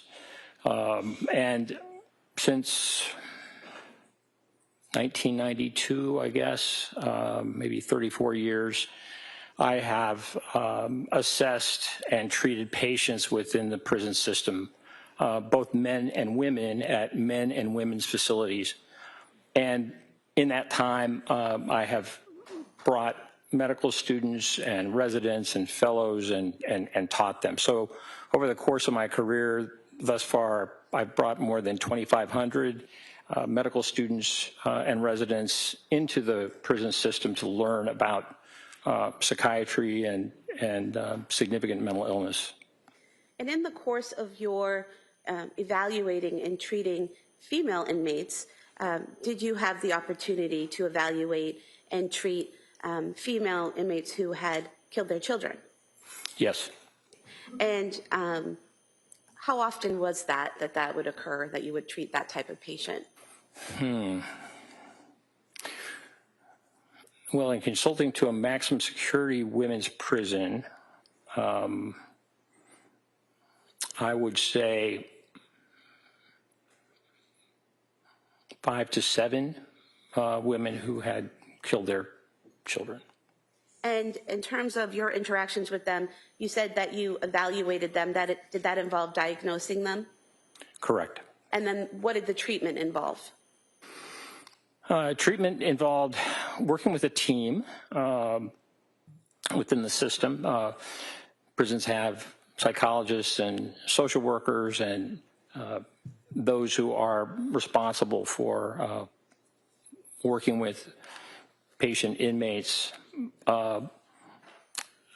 Medication treatment is very important, but also there are important therapeutic aspects. For a number of years, I ran a group in prison as I felt that that was important, and my students felt that that was important as well. And in terms of the group you ran, what type of group was that? It was a therapy group in which individuals were brought together, all who were diagnosed with a significant mental illness, and being able to speak about their experience and also how to deal with issues or how they dealt with issues over and above the medications that they were receiving.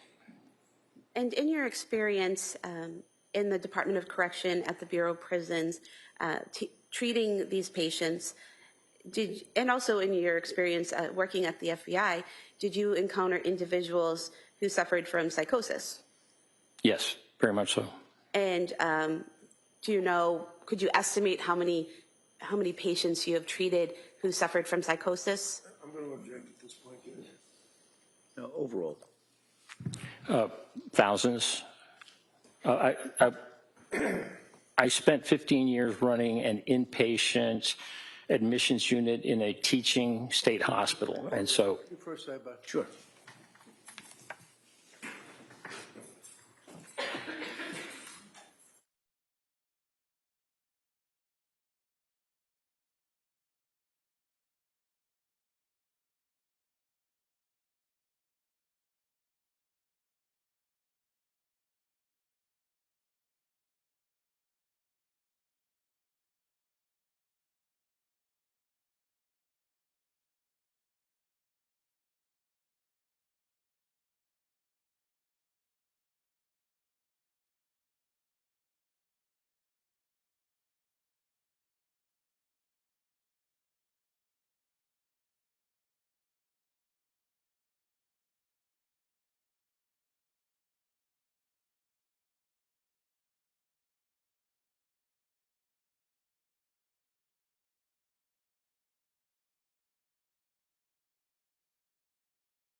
Excuse me.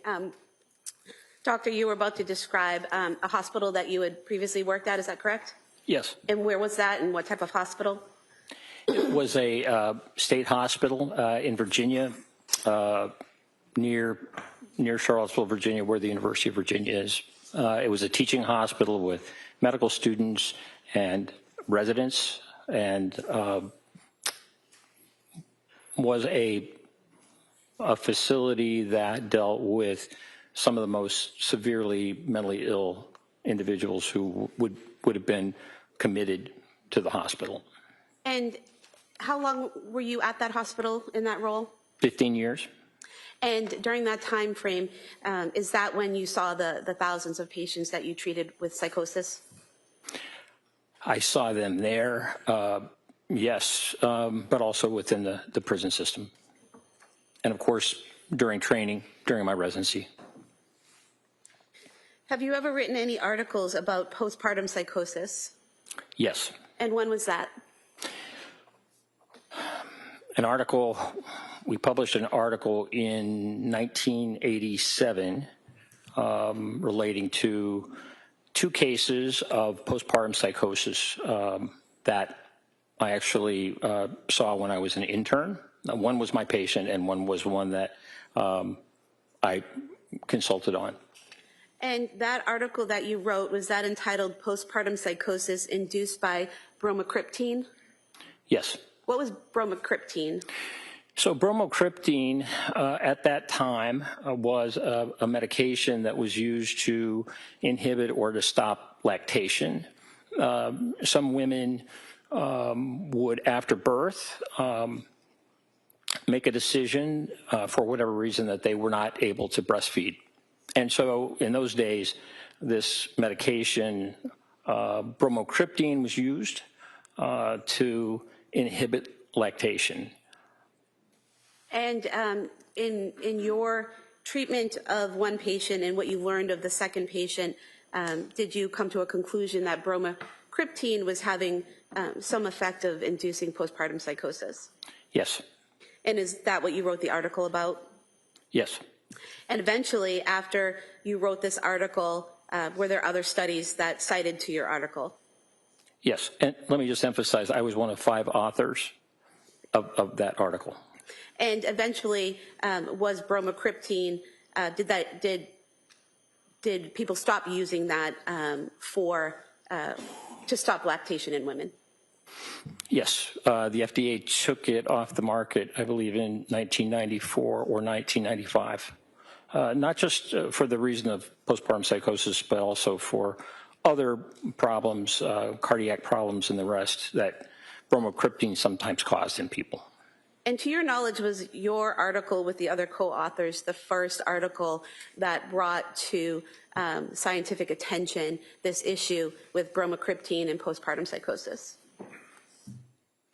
I'm sorry, can you ask that question again? Sure. To your knowledge, was this article that you wrote with others the first article that brought to scientific attention the possible link between bromocriptine and postpartum psychosis? That's my understanding. There were a few letters to journals commenting about bromocriptine and a connection, but I think the first article that was written was ours that we wrote about the two women who suffered postpartum psychosis.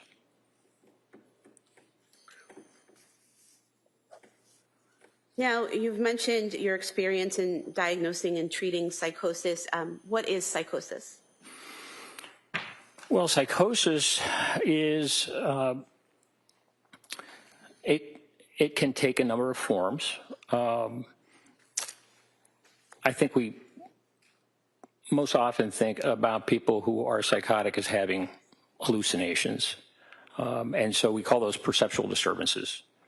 That it's oftentimes auditory hallucinations, so people hearing voices or sounds, but they also can be other types of hallucinations as well, not as common in psychosis, such as visual hallucinations or even what we call tactile hallucinations, where the sense of touch is affected, or olfactory hallucinations.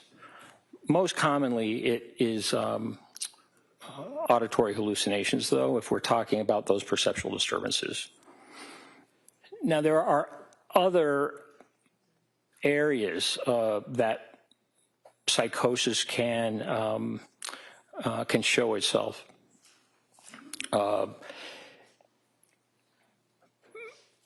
Delusions are fixed false beliefs. They can be bizarre or non-bizarre.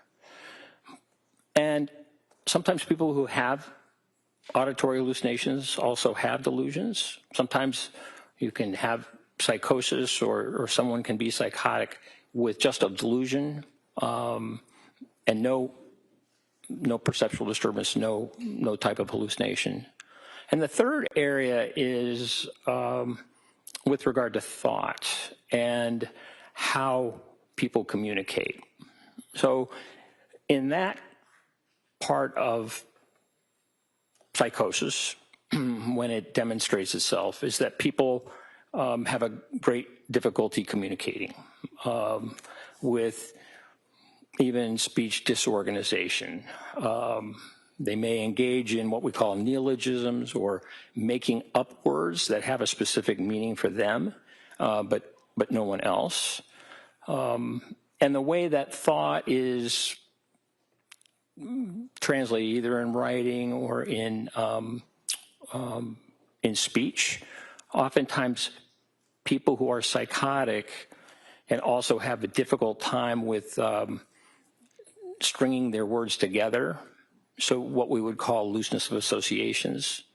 So really, there are three arenas that psychosis can show itself, maybe in all three: the perceptual disturbances, the delusions, but also the thought and related to thought and communication. But it's also possible to be psychotic and have just one of those three elements. And is psychosis its own mental illness or a symptom of mental illness? Psychosis is a symptom. And why is it a symptom of mental illness and not its own defined mental illness? Well, because there are many different possible causes of psychosis. Someone who has a serious medical problem, for example, can actually become psychotic. A brain tumor is one example in which those symptoms of psychosis show themselves. But there are other ways that people can experience psychosis. Some can be secondary to, say, drug abuse. There's certain drugs like cocaine or amphetamines or bath salts that can cause people to have the kind of perceptual disturbances or delusions or problems with communicating, that I talked about. So really, I think it's just important to know that that it is not a cause. It represents a significant finding or presentation. Schizophrenia is one diagnosis where we will see psychosis in a number of forms, but also someone who has a serious mood disorder or schizoaffective disorder or a brief psychosis. So there are many different roads that can lead to psychosis. And so it's important to find out what's originating, because that's how we make the best decisions about how to treat any psychotic symptoms that we're seeing. And doctor, the signs and symptoms of psychosis that are present, is that dependent on the underlying cause, the mental illness or whatever is causing the psychosis?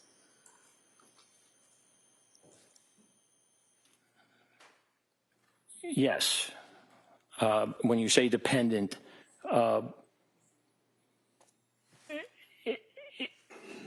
it just is clearly something that is a result of or a manifestation of the illness. For example, there are many different things that can cause a fever, right? And so while a fever is a symptom, it's a presentation that's very significant and can be very significant. What we need to do in medicine and psychiatry is find out, well, what is the cause? Because that is what's going to lead to the most appropriate treatment. So, for example, an analogy would be a bacterial infection can cause a fever. Bipolar disorder can cause psychosis. Correct. Now, you mentioned earlier serious mental illness. What is considered to be a serious mental illness? Well, serious mental illnesses affect a small portion of the population, a smaller portion, maybe 4%. So people who have schizophrenia have a serious mental illness. People who have bipolar 1, which is manic depressive illness, That is a serious mental illness. Schizoaffective disorder is also a serious mental illness. So while many people can have symptoms of mental illness and can benefit from treatment, either psychotherapy or medication or some kind of combination, there are some that are just really, really profound, and that's a much smaller percentage. And so serious mental illness, is that sometimes shortened to SMI? Yes. Now, is there something called any mental illness, AMI? Yes. And what would be in that category of any mental illness? So any mental illness would be certainly adjustment disorders or anxiety disorders, mild depression, depression without psychotic features, for example, PTSD, which can have significant symptoms, is also something that would go under the category of any mental illness. Now, were you asked to do a forensic evaluation of Lindsay Clancy? Yes. And you were asked to do that by the Plymouth County District Attorney's Office, correct? Correct. And did you receive direct payment from the Plymouth County District Attorney's Office for your evaluation? No. How did that payment plan, how did that work between the DA's office and your services? So I do my work in testimony and the like through the University of Virginia. So my department is the recipient of any funds that come from the work that I do. I get a salary from the university that is not dependent on the number of cases that I am involved with or whatever. So I don't receive payment myself. I see it as part of my job as a professor. And in terms of your work with the university, does the university have any impact or influence on what your evaluation is or what your conclusions are? No, not at all.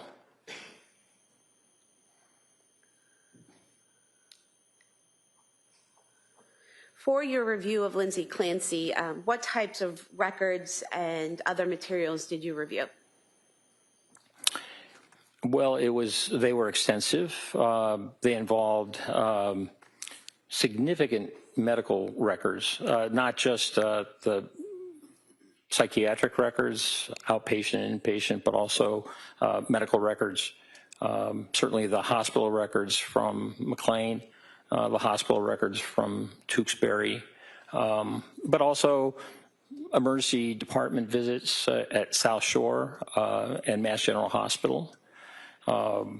So a significant body of medical and mental health records, both inpatient and outpatient.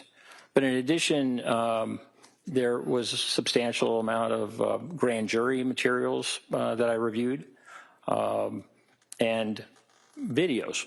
For example, videos not only of interviews of individuals, but also in January when the Clancy family went to the museum, or they went to the Cape Codder water park, was able to review those kinds of videos as well.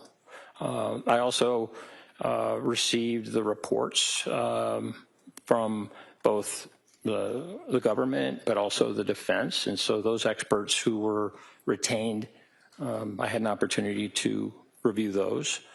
I mean, the list of materials is very significant. CVS records, for example, pharmacy records, and law enforcement records, for example, the police reports and things like that from that day, 24 January 2023, in which the event occurred. And doctor, is it typical for you to have such a breadth of records and information, both pre-killing and post-killing, when you do a forensic evaluation? No, I wouldn't say that's typical. Certainly for any evaluation, it's important to try and obtain as much information as possible. But in this case, I think the amount of information was truly significant. And you also interviewed the defendant, correct? Yes, I did. And how many times did you interview her, and for how long? I interviewed Ms. Clancy on 2 occasions. One was on the 29th of May of this year, and the other was the 4th of June. I believe on the 29th of May, I interviewed her for approximately 6.5 hours. And then the second time in June 4th, it was about 5 hours. And were those interviews in person or on Zoom? They were by way of Zoom. And why were they by way of Zoom? For personal reasons, I was unable to travel at that time, and so I requested the ability to have an interview by way of a Zoom video platform, and that was approved. And did you find that doing the interviews by Zoom inhibited your ability to evaluate Ms. Clancy in any way? Well, I think there are always limitations when one is not physically present, when one is seeing someone in a video setting. Sometimes it takes longer to be able to get information and establish rapport. Other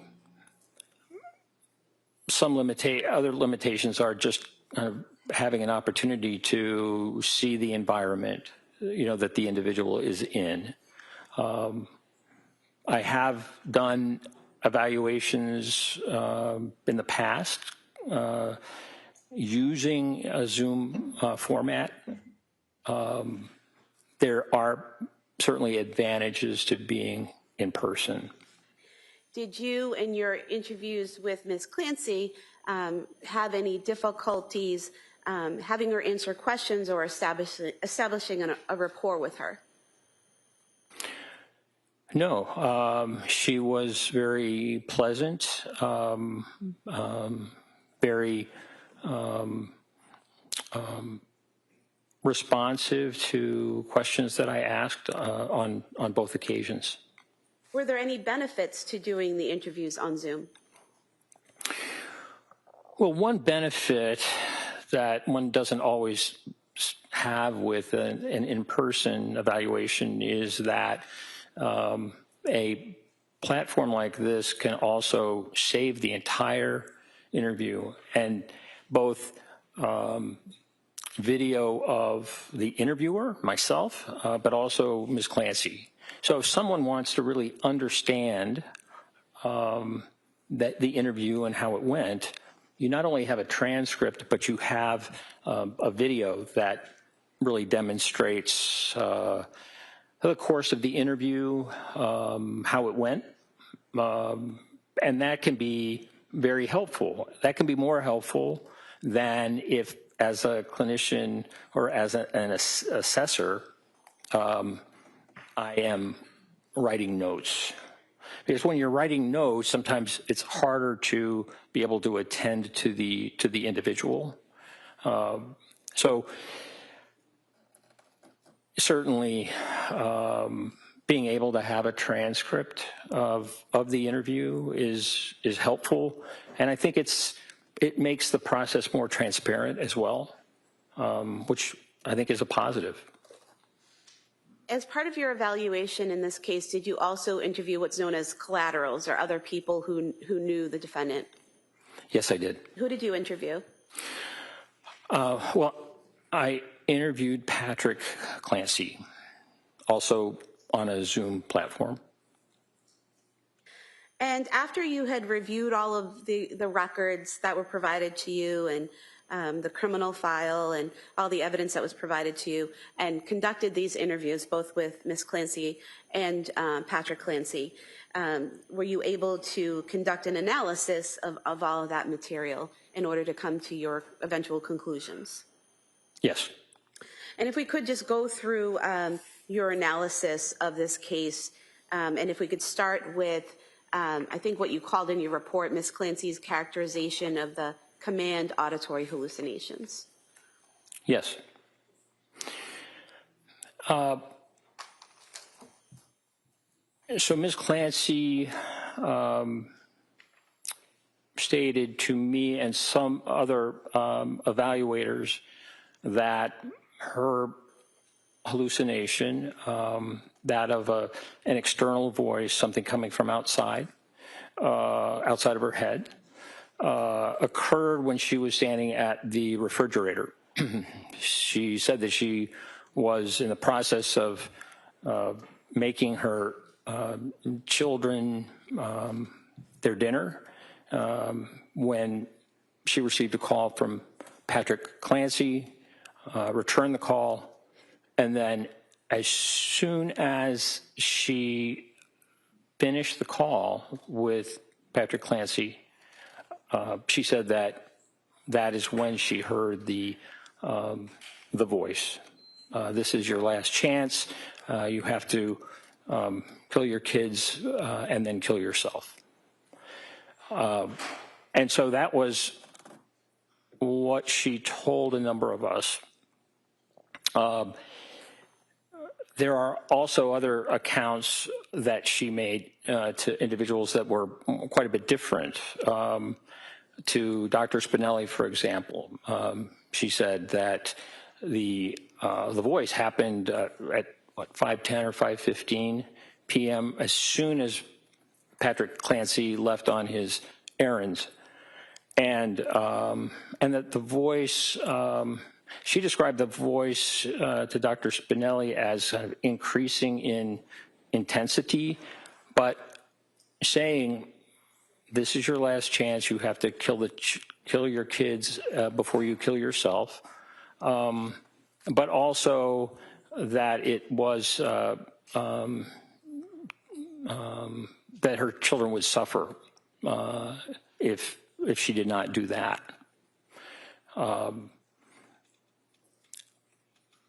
When I asked her about the voice that she heard, again, she said that it started really right after the telephone call at 5:34 with her husband, Patrick.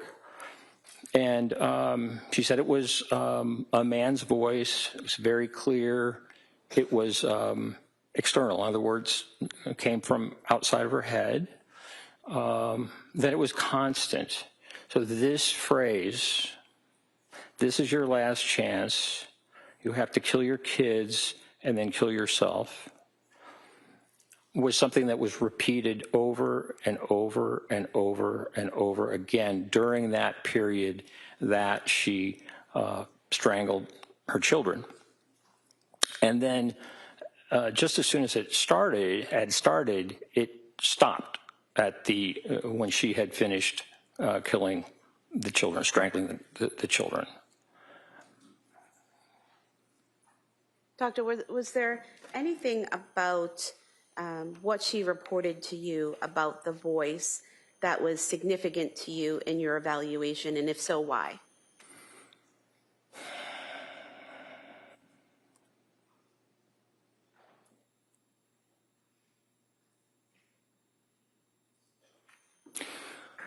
Well, what was significant to me is that she had not spoken about hearing voices before that in any of the mental health professionals, the psychiatrists, the nurse practitioners, the physicians and staff in the emergency departments or at McLean. And so this was the first time that she reported that was documented, but also that she experienced an auditory hallucination, according to what she told me.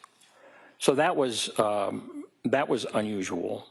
And then also, what was very unusual was the fact that the voice stopped with the death of, or the strangling of her youngest son, Callan, and that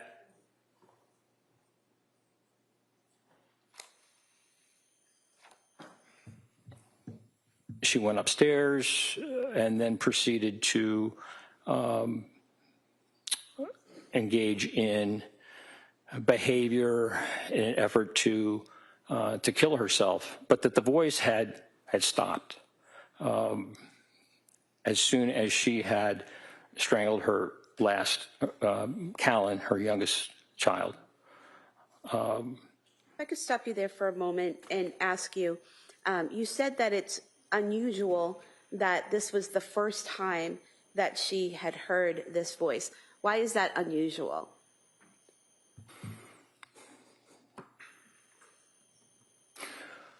Well, she had certainly suffered with symptoms of mental illness, depression and anxiety, most specifically. Anxiety that she had reported to Dr. Tufts in mid-September, and then certainly symptoms that later on included suicidal ideation and also what she said were dark or intrusive thoughts to harm her children that she mentioned to her husband and her mother on, I think, 2 occasions. And Doctor, you also mentioned that it was unusual that the voice stopped after Callan was killed. Why is that unusual? Well, I've worked with, compared to other patients that I've treated who have had command auditory hallucinations. I'm going to object to that, Your Honor. Same objection that was raised before. Counsel, can I see it?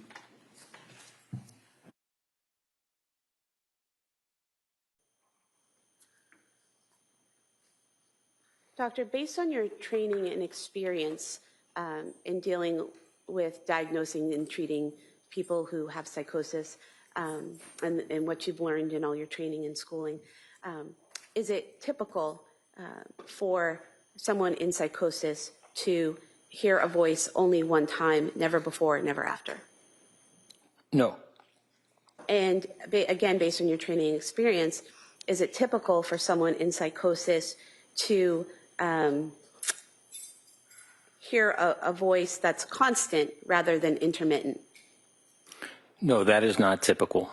And what does it mean, the difference between a constant voice and an intermittent voice? Well, an intermittent voice would come and go. It wouldn't necessarily just keep playing over and over again as if it were on a tape, which Ms. Clancy told me that it was a voice. It's the same thing in the same tone, repeated over and over and over until she had strangled Callan. And is it typical, based on your training and experience, for someone to hear command hallucinations and then for them to stop abruptly? No. Committing the act is not curative of the voice. I've not ever seen that. And Doctor,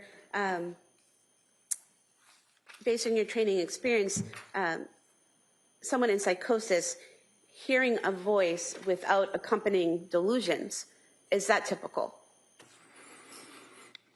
That is that would be pretty rare. It's absolutely not typical. And in talking to Ms. Clancy, did you speak to her about the concerns she had that if she had voiced thoughts of harming her children to providers, medical providers, that her children would have been taken away? Yes. And did you see that as a delusional thought? No. Certainly with the requirements that healthcare professionals have to report any issues that could cause harm to children, for example, as required reporters, it's very rational for her to be concerned that by voicing her thoughts of harm could cause her children, certainly an assessment and a rapid assessment and a determination about how best to keep the children safe. So I didn't see that as irrational, but rather rational, just understanding the healthcare system. And when reviewing the records and speaking to Ms. Clancy, did you see or notice any delusional statements or beliefs surrounding the hearing of that voice on the 24th? No, I didn't. Now, based on your training experience, is it typical for someone in psychosis to hear a voice and immediately act on it? No. And why is that? I'd like to have Adobe a hearing at this point, Judge, on this. I'd like to test his qualifications to this. I'm going to, same objection, same ruling. So your opinion is it's not typical, correct? Correct.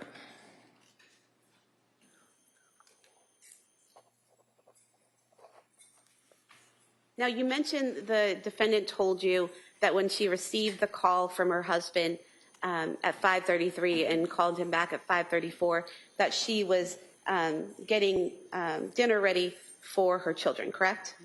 Yes. And did she tell you what she was about to get out of the refrigerator? Yes, she said she was at the refrigerator and that the refrigerator door was open and that she was getting chicken nuggets out of the refrigerator section for her children. Now, in your collateral interview with Patrick Clancy, did you learn from him that when he left the residence, the children were already eating chicken nuggets on the couch? Yes. And did Patrick Clancy tell you that Dawson in particular was eating chicken nuggets and green beans out of a bowl on the couch? Yes, that's what he told me. And is it fair to say that there are crime scene photographs showing a bowl on the couch? Yes. And so is there any significance to you in the defendant telling you that when she got the phone call from Patrick, when he's at CVS, that she's making chicken nuggets versus Patrick and telling you that that had already happened and the crime scene photos showing you the bowl was already on the couch? Well, it's inconsistent. And are inconsistencies like that important in your evaluations in cases like this? Yes. And how so? Well,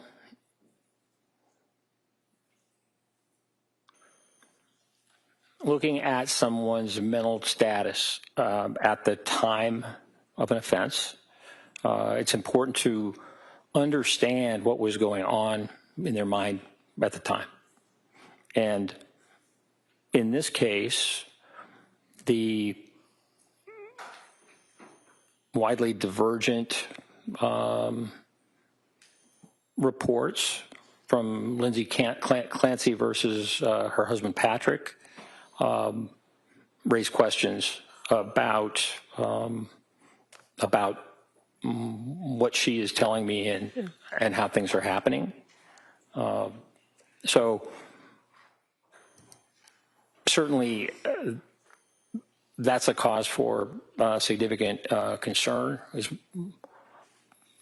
One of them is not correct in their statement.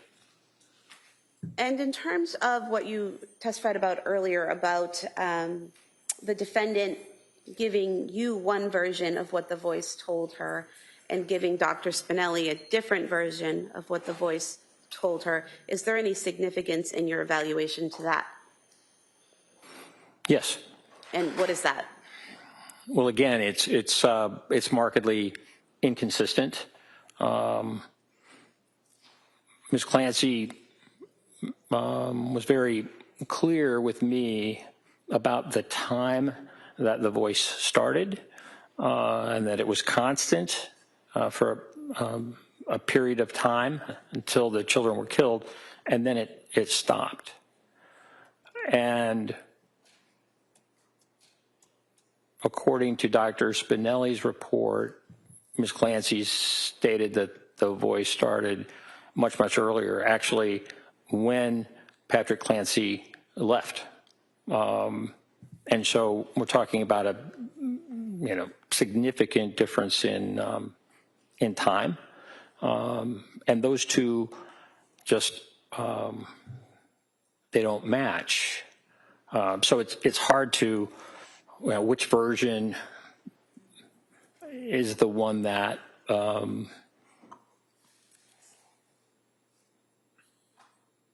I should consider. Now, further along in your analysis, you talk about Ms. Clancy's outward portrayals misleading her family and providers. What do you mean by that, and what did you see in the records and in your interview of her? Yes. Well, in looking back at her history, for example, with Patrick, she dated Patrick when she was in nursing school, and that was at a time that she was experiencing fairly significant anxiety, according to her, such that she went to a psychiatrist and was treated for her anxiety with Prozac and Wellbutrin, and also propranolol. And this was for a fairly significant period of time during their dating, approximately a year. And when I spoke with Mr. Clancy, and also in other testimony and collateral information, he was completely unaware that she was experiencing mental health symptoms at that time that they were dating, or that she was taking medication. And he said he did not learn that she had taken medication, mental health medication, Prozac, Wellbutrin, those are both antidepressants, as well as propranolol, which helps with anxiety, particularly with the kind of presentations that she was doing. But he was unaware until during this time that she was having, great difficulty, November, December time period. And that's of 2022? Yes.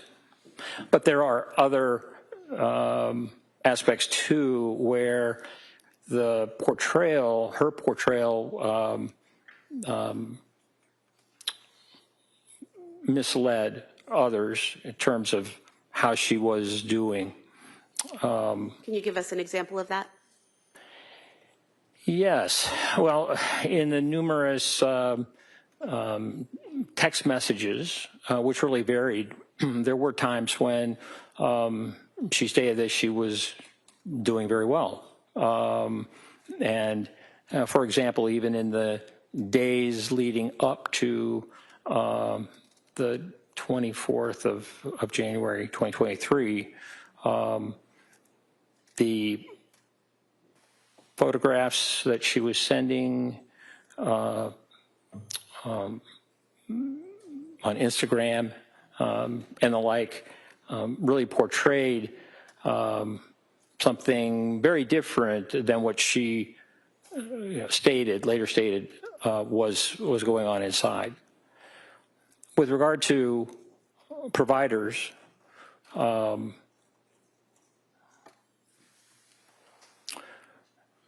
Ms. Clancy told me that during this period that she was having such difficulty, and that was really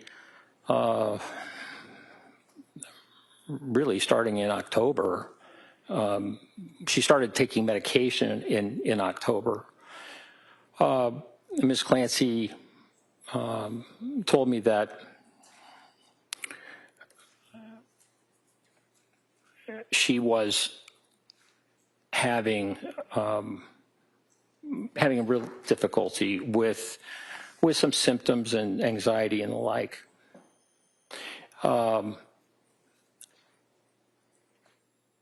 Her mother-in-law suggested to her that there was a doctor that she knew named Rose who was willing to talk with her just on an informal basis. And so as I understand, this doctor made time for her to be seen, not in an official way, not as in a doctor-patient relationship, but just to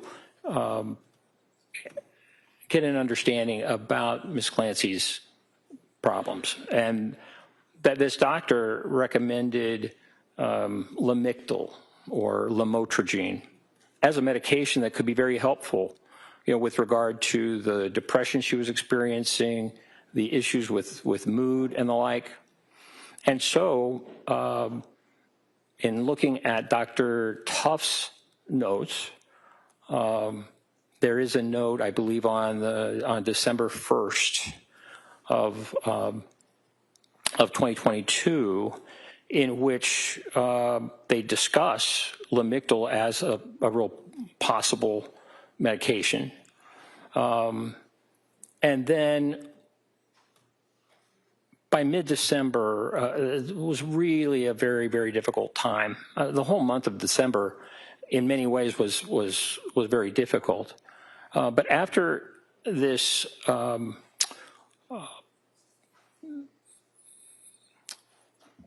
experience. Yeah, if we could have a question.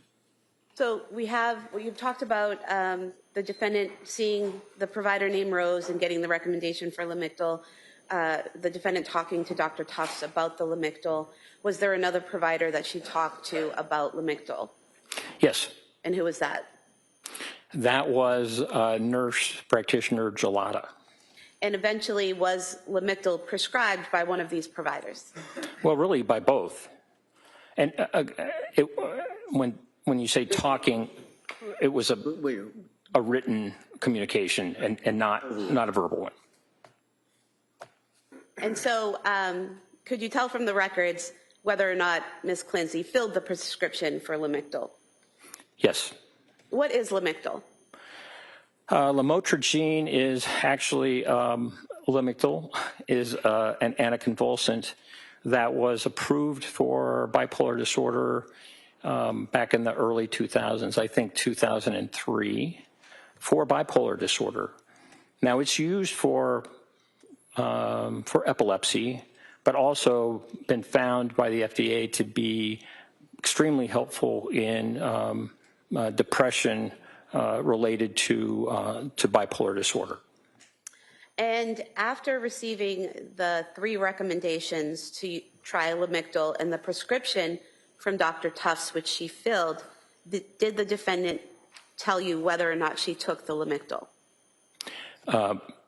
She told me that she had decided not to take the Lamictal because she was concerned about the potential for a rash, a serious rash.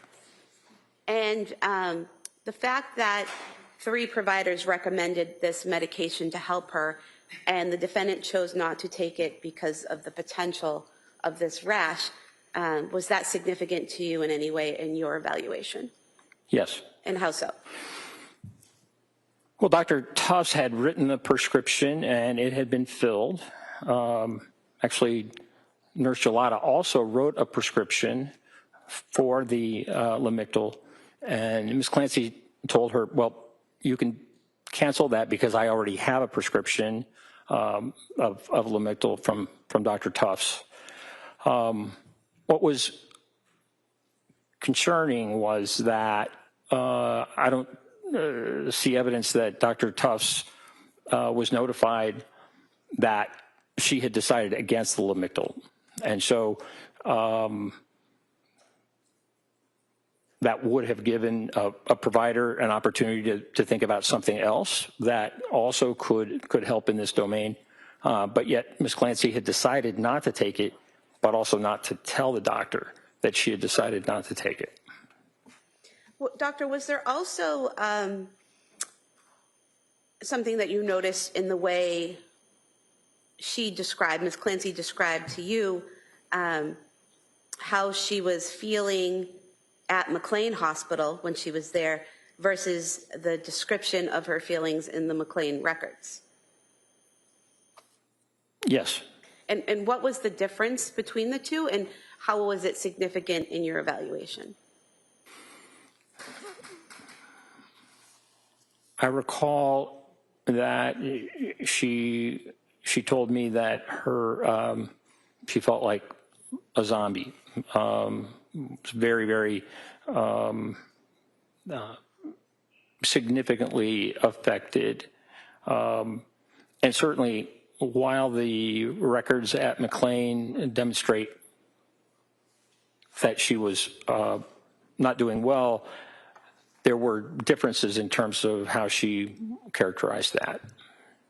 And when a patient is characterizing how she felt at a certain time in different ways, one to you and a different way to her actual provider at the time, is that concerning in any way? Well, yes. And why is that? Well, the more candid a patient can be with the symptoms that they're experiencing, the better able the prescriber is to make a determination about how best to treat those symptoms. And also, it can be very helpful in diagnosis as well.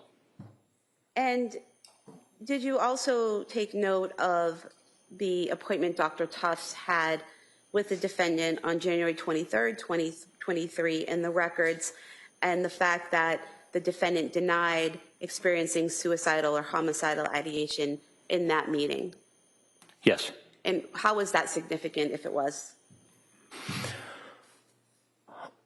Well, Ms. Clancy had been looking into alternative treatments and had discussed with Dr. Tufts earlier the potential for esketamine. This is an FDA-approved medication that has to be administered by a doctor within a facility, but it can have rapid positive effects in treating depression. And so in that note, Dr. Tufts wrote that the potential for esketamine treatment or transcranial magnetic stimulation were ones that they were exploring. Well, doctor, did you discuss with Ms. Clancy, or did she describe to you in any detail her ability to suppress her feelings and kind of mold her behavior into what she wanted people to see? Yes. And what did she tell you about that? Well, I believe it was a Christmas time with her family, a morning breakfast, in which she stated she was not feeling well, not doing well, but yet felt the need to act like she was cooking and helping her husband cook. And she questioned why she would do that or engage in that behavior when her family knew that she was struggling and having difficulty. So she used the word fake with regard to just how she was attempting to present to her family. So this was on reflection in talking to me about that behavior at that time. And did she also tell you about an incident at Spalding Hospital when she was interacting with a friend of hers who was visiting there after she went to Spalding Hospital for rehabilitation? Yes. And what did she tell you about that? She told me that this friend who visited was a longtime friend from when they were both really quite young. And that when this friend visited, Ms. Clancy engaged in, trying to remember how she characterized it, gossip, really talking about kind of the old times and catching up basically on news that this friend, I believe her name was Amy Bevins,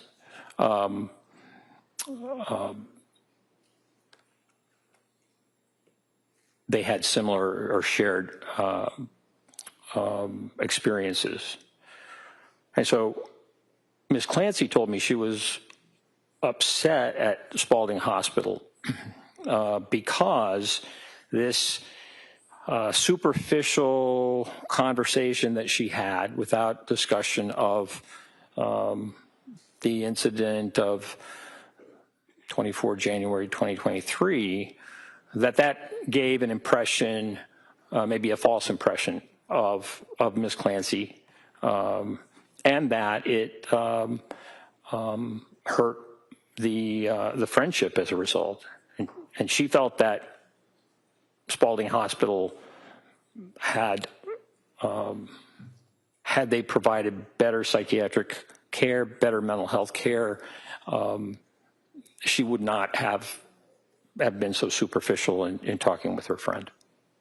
Did she also express anger to you that the staff at Spalding had prioritized her spinal cord injury needs over her mental health needs? I'm sorry, can you repeat that? Did Ms. Clancy tell you or express anger to you that the staff at Spalding Hospital had prioritized her spinal cord injury needs over her mental health needs? Yes. Your Honor, at this time, I'd like to put into evidence excerpts from the Spalding records showing the mental health consult and treatment of Ms. Clancy. They may be admitted.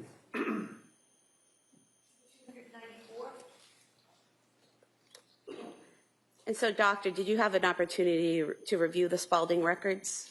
Yes. And did you see in the Spalding records that not only a psychiatrist but also a psychologist and a social worker met with Ms. Clancy while she was at Spalding multiple times? Yes.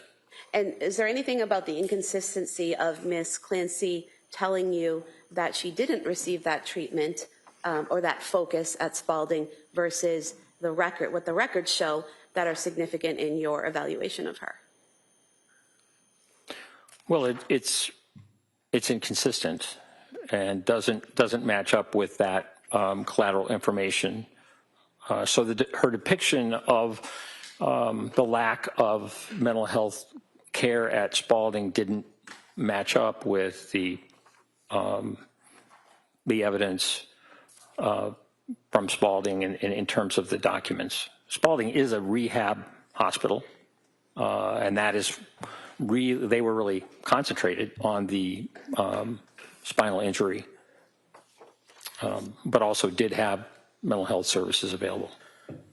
And Doctor, moving along in your analysis, did you look into and evaluate the defendant's decision to send Patrick Clancy on errands on January 24th, 2023? Yes. And what stood out to you as significant in what you learned from the records and from Ms. Clancy herself in that area? I asked Ms. Clancy to tell me about that that afternoon, and specifically that decision for takeout. And as I recall, she told me that she texted her husband Patrick basically to say what would you think about having takeout? It's been a long day, and a fairly broad, open-ended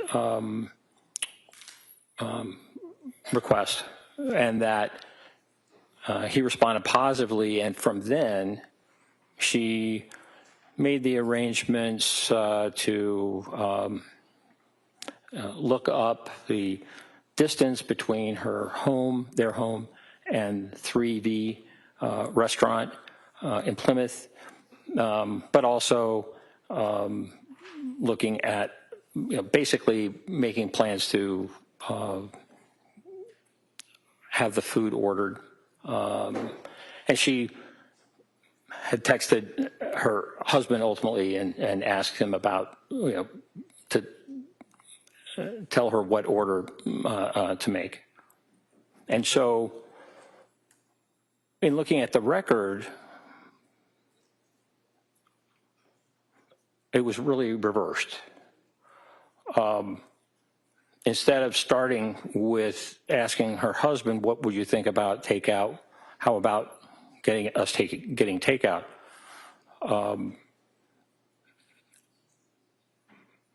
The record shows that Ms. Clancy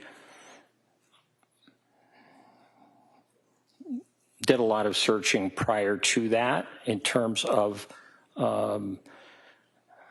3V, the distance, and the like. So there were a number, getting information prior to requesting a text, sending a text to her husband. And in the text, rather than saying, what would you think about takeout, getting takeout, she said, how about getting takeout at 3V? I am, it's been a long day, etc. And so this reversal, in terms of what she told me, and what actually we see in the collateral, I thought was significant. How so? Well, she told me that the only restaurant that she could think of, could remember about getting takeout was 3V. And Patrick told me that they had never gotten takeout from 3V. He named West End Grill and Chestnut Grill as places that were in Duxbury and close by that they liked and that they often got takeout from. They had been to 3V and they liked it. They had gone as a family, but they had never gotten takeout there, takeout from 3V. And so presenting not just the idea of takeout, but how about 3V? And she had already done lots of checking about distance and the like. I thought was inconsistent. What I saw from the record was not what she told me in terms of the order in which she made those decisions, and so I saw that as being significant. And was there a similar scenario with the request of Patrick from the defendant to also go to CVS? Yes. And so what was the difference between what she told you about the plan to go to CVS and, or what she told Patrick, and what she had done in terms of research? Well, the research for, I think it was Miralax, which was suggested for Cora's constipation. They had had an appointment that morning in pediatrics, and this was suggested that the Miralax and CVS was something that Ms. Clancy looked into sometime after 4 o'clock, but not long after 4 o'clock, and well before she contacted her husband. But that she did not communicate to her husband the importance of picking up Miralax at CVS, who she had called, until really right before he left. So he had planned on going to 3V, driving to 3V, almost 6 miles, get the takeout, and then she also added on that other errand right before he left. And so was it significant to you that she had researched the Miralax and looked into CVS an hour before, but just added that that part of the errand on right before her husband left? Yes. And why? Well, it lengthened the trip. It added one extra obligation for Patrick, and that would make for a longer time that he was away. And moving along in your analysis, you discuss Ms. Clancy's suicide attempt, and you say that it was serious, but required sequential decision-making. Is that correct? Can you just repeat that? I'm sorry. Sure. In your report, you describe Ms. Clancy's suicide attempt as serious, correct? Correct. And you also state that it required sequential decision-making. Is that correct? Yes. Can you talk a little bit about why you found that it was serious and how you found that it required that sequential decision-making? Well, I think in looking over her records previous to that day, 24 January, she had contacted Aspire twice, a suicide hotline, and spoken to them. And really, as I recall, since early December had been speaking about suicidal ideation. So this was something that that was significant for her. There was, of course, an assessment that in the emergency department that on the 15th of December. So you look through the record and that you do see that she was concerned about self-harm and suicidal ideation. If we look at the actual day after the children were killed, or after the children were strangled, Callan was still living at the time that EMS arrived.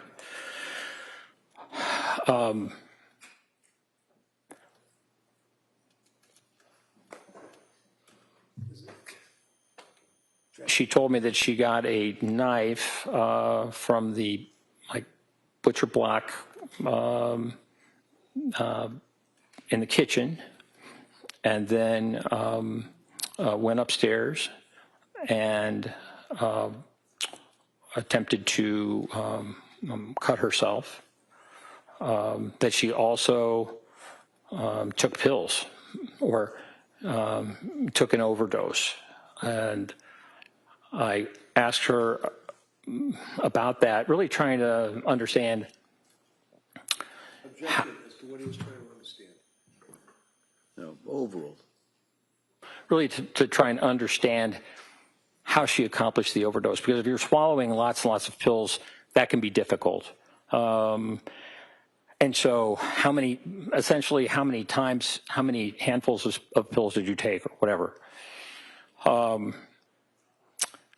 And then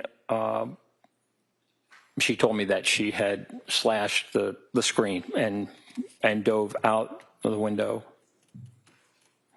Doctor, if I could ask you a question. In terms of taking the pills, what did Ms. Clancy tell you about how she took the pills? I'm sorry? What did Ms. Clancy tell you about how she took the pills?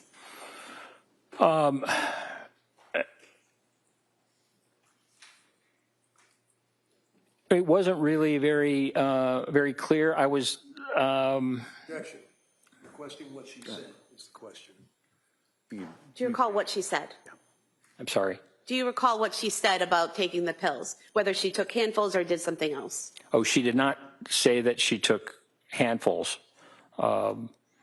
She did not describe the overdose in any specific terms. Did she tell you anything about crushing up pills? Objection. Leading question. It's already been answered. Next question. Did she give you any other information about taking the pills? No.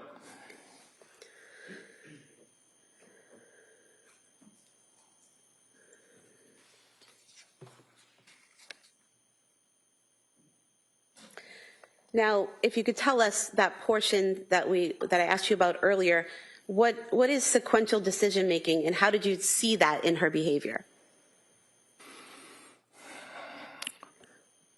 Well,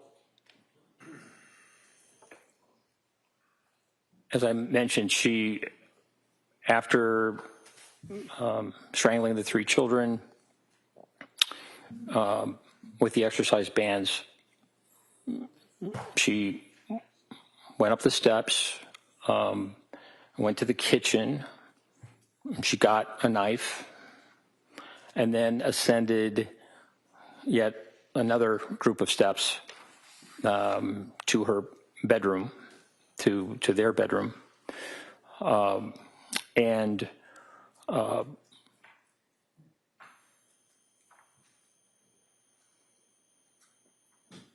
described the attempt or cutting her wrists as well as her neck, and also described the overdose in barely. It was just hard for me to get a good idea about how specifically the overdose occurred, what she did, but she omitted some things that I thought were significant. And what things did she omit that you think were significant? Well, she omitted the fact that she had actually crushed the pills. And I found that to be, quite significant. And how did you learn that she had crushed the pills? I learned after interviewing her husband, Patrick, and he went through that evening and talked about coming to the home and the like, and mentioned that on the bedside table there was a wine tumbler with powdered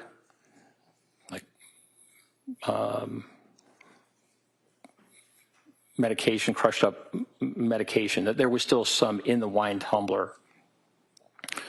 And I had not heard, she had not told me that she had actually crushed the medication. And I know that in Dr. Resnick's report, and also in what Lindsay Clancy told me, that she had lemonade in that wine tumbler when she took the overdose.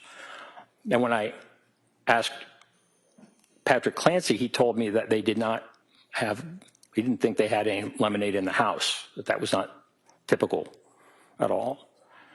And doctor, what is the significance? I'm sorry, were you not finished? You done with it? Hold on. You Yes. done with that answer? All right, next question. And so, doctor, what is the significance to you, if anything, of this atypical use of lemonade and the crushed powder in the cup? You say what is atypical? I think you just said that Patrick Clancy said it wasn't typical to have lemonade, correct? Correct. So is there any significance to you to the fact that there was lemonade in the cup and that there was powder residue in the cup? Or straight that, was there any significance to the fact that Lindsay Clancy told you that there was lemonade in the cup and that Patrick Clancy saw powdered residue in the cup? Yes, it made sense that lemonade would be in the cup if you're trying to take an overdose of medication that you've crushed, just because of the bitterness that these pills have. So that made sense. I asked her more about the lemonade, and she told me that it had been in the wine tumbler from the night before.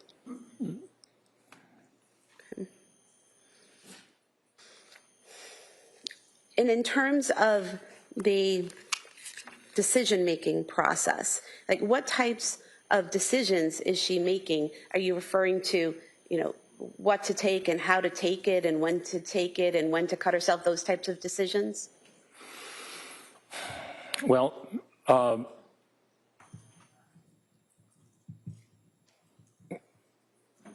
crushing pills is really a challenge if you don't have the right equipment, if you don't have like a mortar and a pestle that they might have in a pharmacy.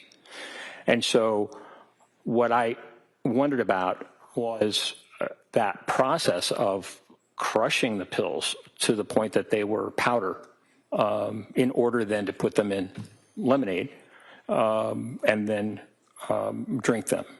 And so that is, I mean, to crush pills, significant number of pills into fine powder is not an easy thing to do, you know, particularly if you don't have the right equipment. It's just kind of a laborious process. So, and she also did not, it was Patrick Clancy who told me about the door being locked, and she told me she did not recall locking the door. And in terms of Ms. Clancy's ability to execute the strangulation of her children, is there anything about how she did it, what she did, that stood out to you in your evaluation? Yes. And what is that?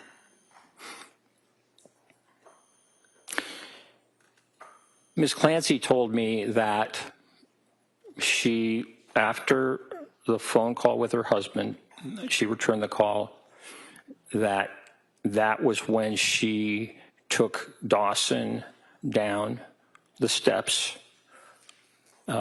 into her husband's office to strangle him.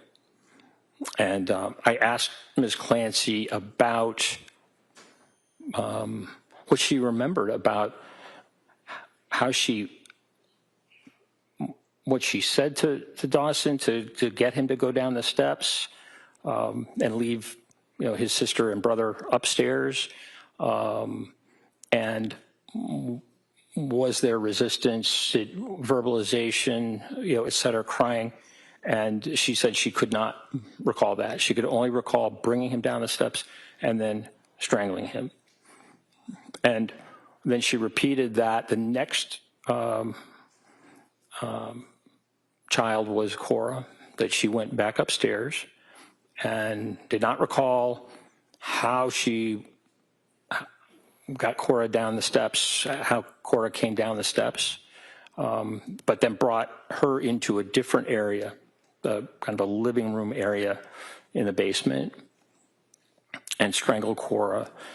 And then lastly, that she went up to get Callan. And I asked her, I said, where was Callan upstairs? And she said, well, maybe in a playpen, you know, often, you know, she said she couldn't really remember, but then bringing Callan down. And he was the last child to be strangled, all during this time where this voice is over and over again saying, this is your last chance. You have to kill the children before you kill yourself.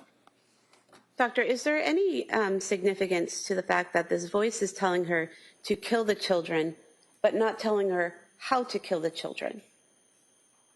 Yes. And what is that?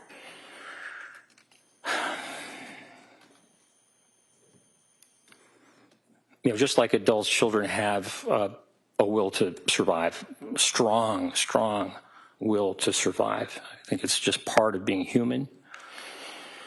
And so I know that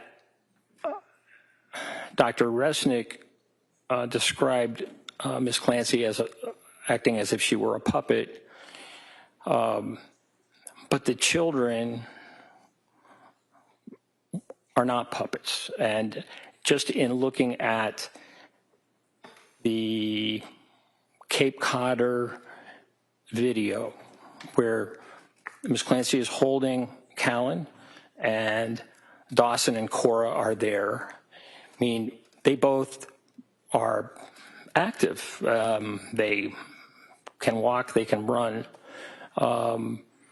And so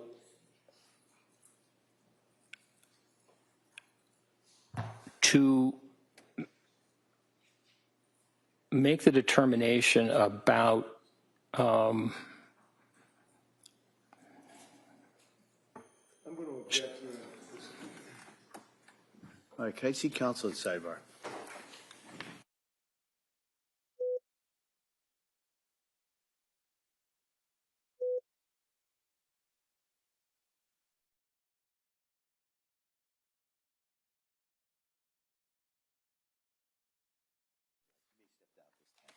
step down. Yes, please.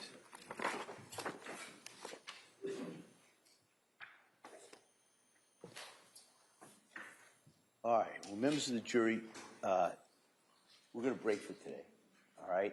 And in talking to counsel over here, it is anticipated that the evidence will close tomorrow, all right? So I just kind of wanted to give you a little bit of a heads up in regards to that. Now, the way it works in a case like this is it requires, after the evidence closes, I have to meet with the attorneys and go over some of the instructions. So it's probably, and you've all seen how good I am in my predictions about the schedule, but it's probable that we will be doing closing arguments, not tomorrow, but the day after, all right? So the anticipation is the evidence will wrap up, finish tomorrow, and then we'll start arguments and charge the next day with deliberations that day, all right? So I just kind of wanted to give you as much heads up as I can. This is one, well, I don't even want to go where I think about this prediction, but I think it's a good one. So I just kind of wanted to give you some idea of where we are in regards to this. So I'm going to excuse you till tomorrow morning. You've heard a lot of evidence, but you haven't heard all of it, all right? And like I've said before, you haven't heard the closing arguments of the attorneys. You haven't heard the law that you're going to have to apply to this. So you still have to keep an open mind. You still have to follow those instructions. Don't read anything about this. Don't listen to anything about this. Don't watch anything about this. And don't talk about it with anyone. You've been so good at following those instructions for all these weeks. I'm just going to ask you to kind of hang with those instructions a little bit longer. And so with that, I'm going to excuse you till tomorrow morning. We will continue with the witness who's on the stand. And like I said, I anticipate that we will, the close of evidence will be tomorrow. Okay? So with all my thanks, as I've done it all the time, thank you so much, and I look forward to seeing you tomorrow. Okay? Court, all right. Get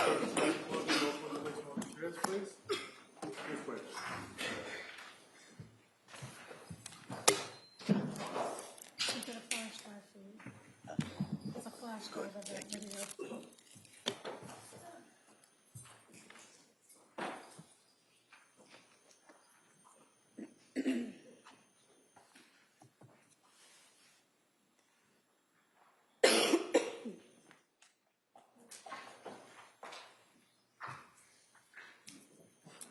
Jurors have exited the courtroom. This court's in session. Please be seated.